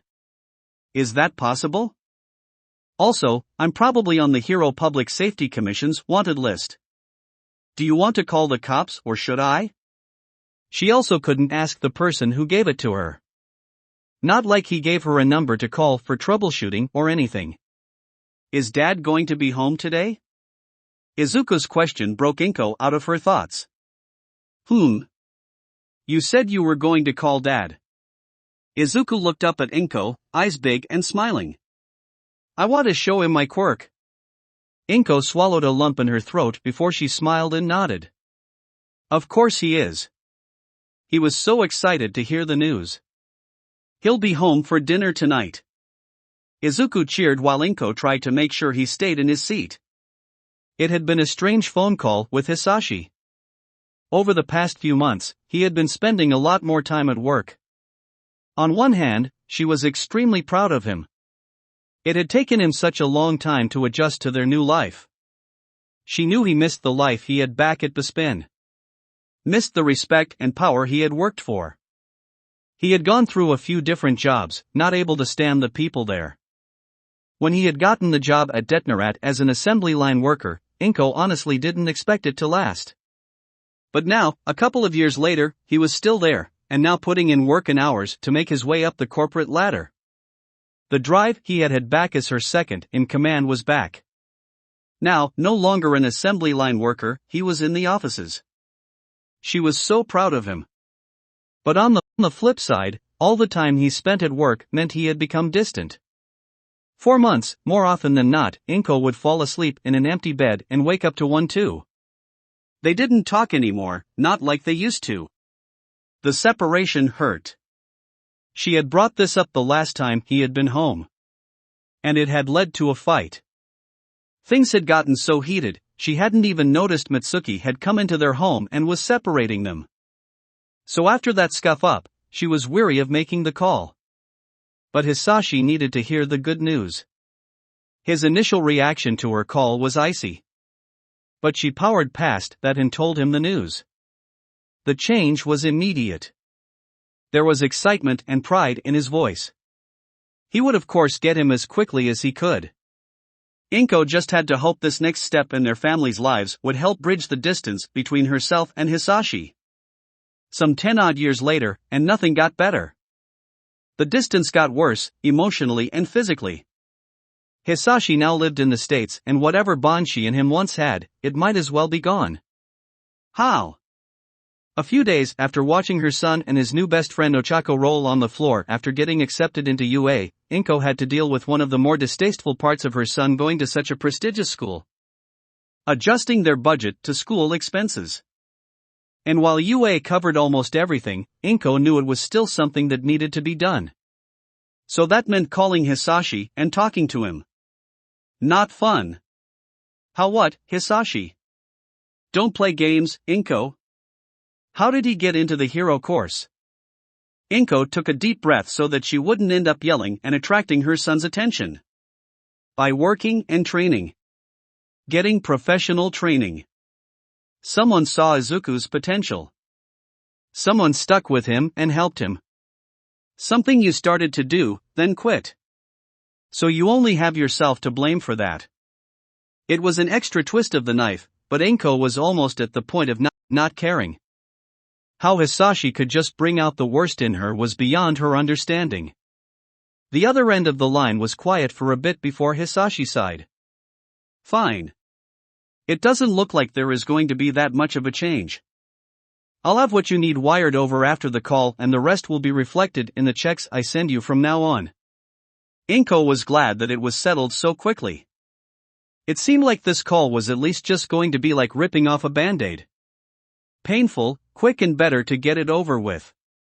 Inko, when Hisashi kept going, Inko almost groaned, UA is a very prestigious school. People from all over the world have their eyes on the heroes that place creates. That means they'll also be watching him. How the world sees him will be a reflection on myself. Make sure he knows that, and make sure he knows not to do anything that would embarrass me. Inko felt a fire burn its way up her throat. She was about to tell Hisashi where he could stick that message, when there was a soft tap on her door. Quickly, Inko hurried to turn her phone off speaker. Why yes. Mom? Yes, dear? I was going to go out and hang with Uraraka. Is that okay? We were going to look at some school supplies. Even with the door closed, Inko put on a brave face and smiled brightly. Oh, of course. You two have a good time. Inko heard the front door open and close. Steadying herself, she put her phone back on speaker. Hearing the click, Hisashi spoke up. What was that? Izuku let me know he was going to look for school supplies with his friend. Bakugou? Inko's nose wrinkled. No. Her name is Uraraka. Not that it matters to you, I think. Hisashi sighed. A shame things didn't work out with Bakugou. He's a good, strong kid. An excellent meta ability. And with that Inko was done. I'm hanging up now, Hisashi. I'm sure we both have things we'd rather be doing right. And you're okay with this? Inko closed her eyes and rubbed her brow. Why does he want to keep talking? He hates this just as much as I do. Okay with what? Izuku becoming a hero. Playing around as one as a child, dreaming of becoming one, that's completely different from what's happening now. He's becoming a part of the system, Inko. Their system. A part of the monster that killed our friends. Inko was quiet. The rumble of emotions was so loud she's surprised her neighbors couldn't hear them. But even still, she defaulted to the only thing that mattered, which was the truth. I'm going to support my son. That's what's important now. I will give Izuku all the love and support it takes to help him accomplish what he wants. So you've completely moved on, then? Now that you're living a comfy life, you've left the memories of our friends behind? You're all forgive and forget? Don't you dare. It wasn't a fire that slipped through when Inko hissed back. It was a cold, frozen hate. The fire of her youth might be dead and buried, but the chill that was left behind was still very much there. I will never forgive what they did. What they took. And I will never forget. Don't you ever say something like that to me again. Don't you ever try to mix up my support and love for our son with moving on and disregarding the love I had for our friends. What Izuku wants to become is someone that saves people. To use his quirk for others. He isn't the Hero Public Safety Commission and he isn't her. He's not Lady Nagant. If the chilly reply was what Hisashi expected, or if he was surprised by it, Inko couldn't tell. She also didn't care. She needed to get off this call. Some horrible stuff was getting dragged up and she wanted it to stay buried. Nenshuki Inko, leader of the Meta Liberation Army, was dead. She was Midoriya Inko now. A mother who only wanted her son to be happy. A son, now with Ochako, was finding that happiness. Her past would only hurt him. So Nenshuki had to stay dead. Both seemed to know the call was over and they ended it quickly. Inko sat on her bed, alone and trying to find her center. Nenshuki was gone, she was Midoriya now. Nenshuki was gone, she was Midoriya now. Nenshuki was gone, she was Midoriya now. Nenshuki was gone, she was Midoriya now. It was a mantra she repeated, over and over. Nenshuki had nothing now. Only pain, loss, death, sorrow, and rage. Nenshuki's friends were all long dead. Her husband was just gone, and her home. Midoriya had what Nenshuki didn't.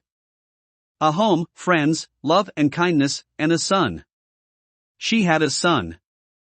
Nenshuki never would have had Izuku. Never. Inko needed to get out of her room and do something. Maybe fix herself a snack. Or go grocery shopping. Just something. So Inko stood up, but didn't move. Because her mind drifted back. Back to a life that was gone. Back to people that were gone. Picking up her phone, Inko began scrolling through some apps, before finding one that was tucked away. One she hadn't opened in a long while. A satellite imaging app that lets you see pictures of the world in incredible detail. You could even zoom in. Her fingers shaked as she typed in the latitude and longitude into the search bar. There wasn't a name anymore. Not officially anyway, but you can't change a location. The map was loaded and Inko was greeted with a picture of a bright blue ocean. Then she began to zoom in. At first it was still blue, blue, blue, and more blue. But as she zoomed in, a speck of green appeared. The speck got larger and larger until the map image couldn't zoom in anymore. But it was enough. Enough so Inko could look at a small little hill sticking out of the water. A hill covered in green grass and flowers growing everywhere. A garden overflowing with berries and vegetables, a giant apple tree with roots anchoring the hill to the very earth. Unshakable and solid. And 4 little shacks, covered with green life that overflowed from the land. A little piece of paradise, where Sakura, Muzan and Biruta could sleep peacefully till the end of time.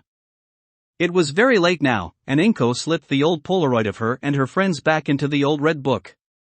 Taken just before everything had changed for the 5 of them, it was just them as kids. 5 happy kids just after they had built their homes. When she had the chance she had made copies of it, saved digitally, but holding the picture just felt different. With the book put away, Inko's hand brushed against an old beat-up walkie-talkie, then her old rifle. So many memories flooded her. So many she hadn't thought about in such a long time. But after her dinner with Hisashi and Rikiya, so many old thoughts had been brought up to the surface. Many old thoughts. Old memories.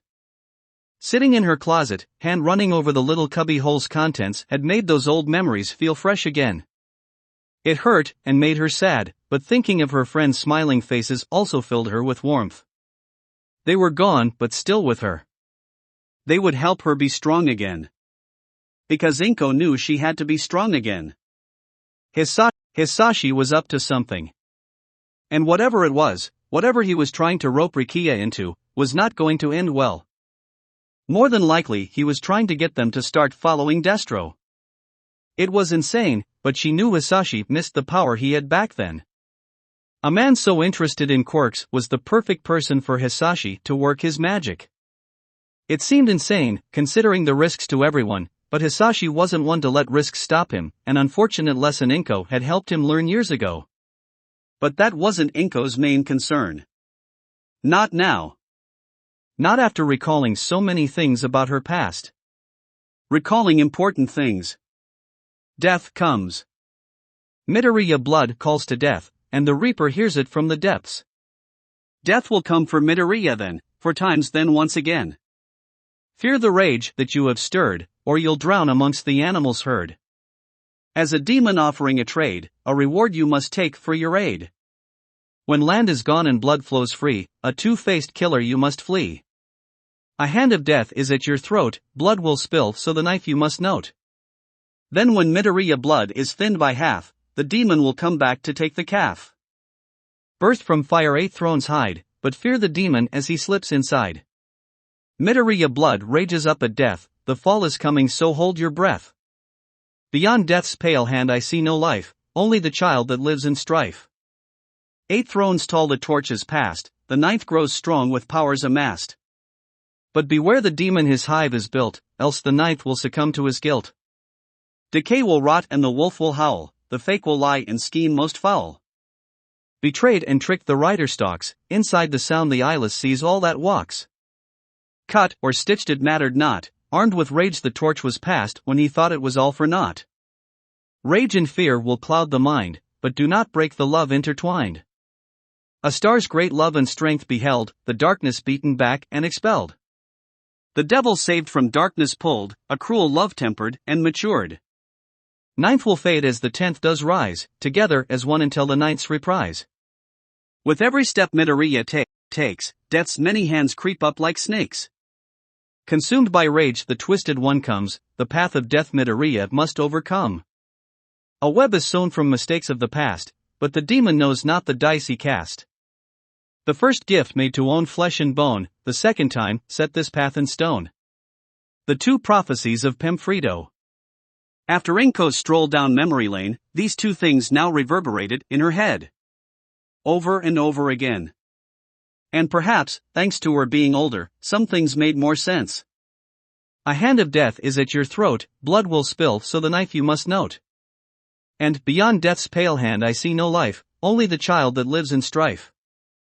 Inko spoke the words and it all seemed so clear, at least because of everything Izuku had told her about Eri.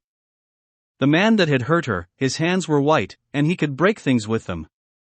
It fit hand of death, and death's pale hand, Inko thought.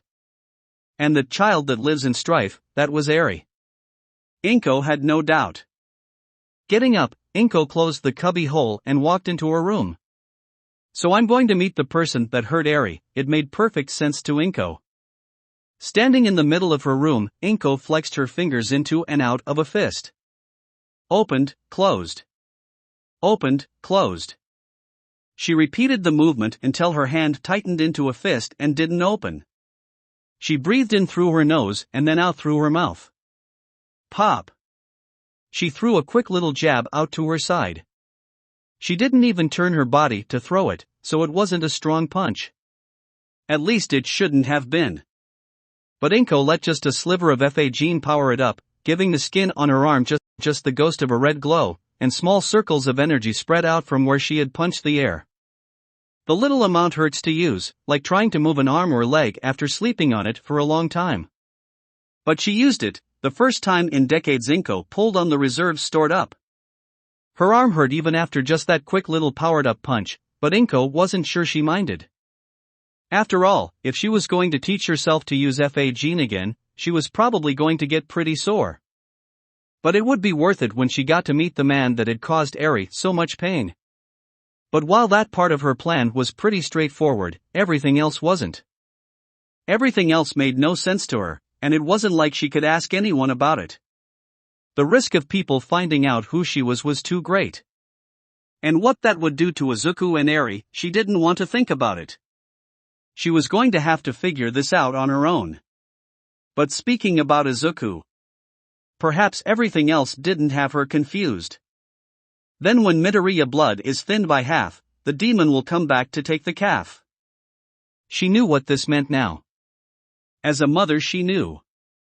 Blood is thinned by half and calf. Pamphredo hadn't just been talking about her. She had also seen her son. She had seen Izuku. So that made the other part all the more terrifying. All for one was going to come for Izuku. She didn't know why, all she knew was Pamphredo had seen it. Inko pulled out her phone and began to search, looking for any information about the demon she had met years ago. He'd have to be an old man by now, but he'd still be dangerous if he had all those quirks. Typing the name into a search bar, Inko wasn't sure what she expected to find. Maybe an incarceration date, a date of death, but no. There was nothing. Zero results. No matter how she phrased the search, it was always nothing. Which didn't seem right at all. Just meeting All for One once was enough for Inko to know he was a powerful man, and by his own words, well-known. Well-known powerful men don't just vanish. Something was up. But again, Inko had limited options. She couldn't just go up to, say, All Might, and ask if he knew who this villain was. Too many questions would come from that.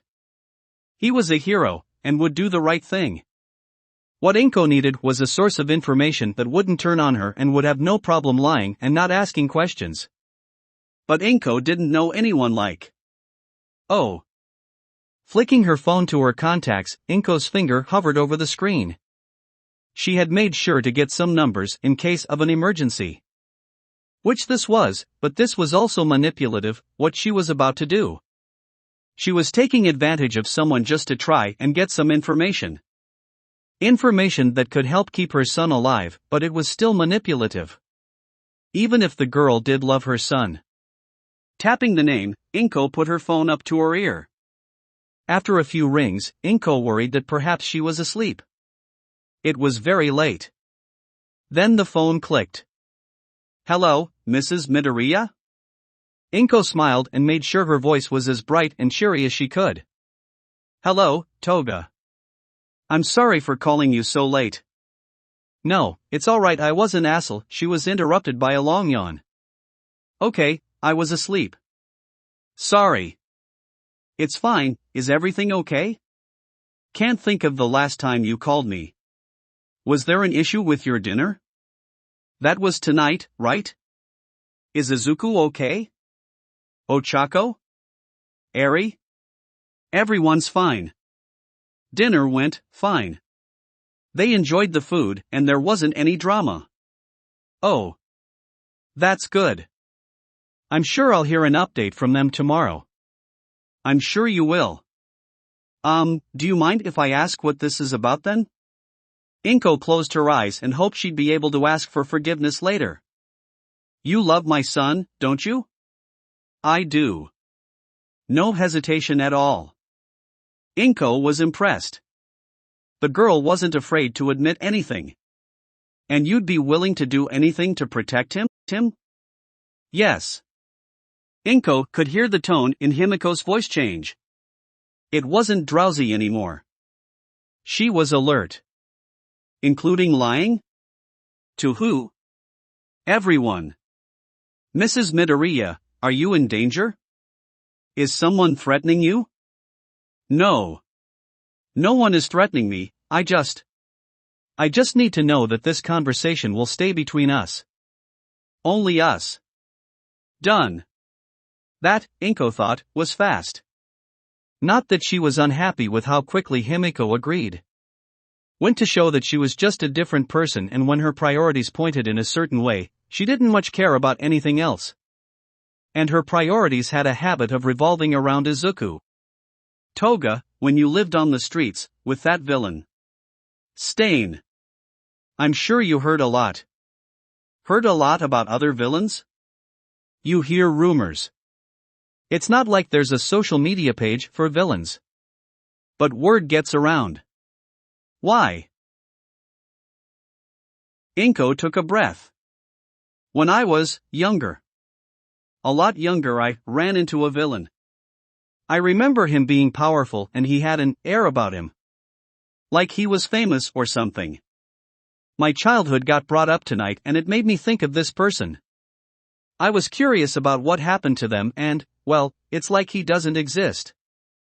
No news articles or anything. He'd probably be pretty old by now. I mean, Inko almost laughed, maybe not that old, but... It's fine, Toga. Yeah, anyway. Maybe he was someone in his prime, but new villains pop up all the time and try to make a name for themselves. Old ones just fade away, forgotten. But it is a little weird, there isn't anything. Why are you so concerned? I guess since Izuku is going to be a hero, I'd sleep a little better knowing he won't have to deal with the villain I saw. He was so scary, after all. Himiko chuckled, I guess that's fair. Tell you what, if you can give me a name or something, I'll see if I can't put your mind at ease. I know what Izuku can do. Some old villain, no matter what he was like before, isn't gonna stand a chance. Okay, and this stays between us, right?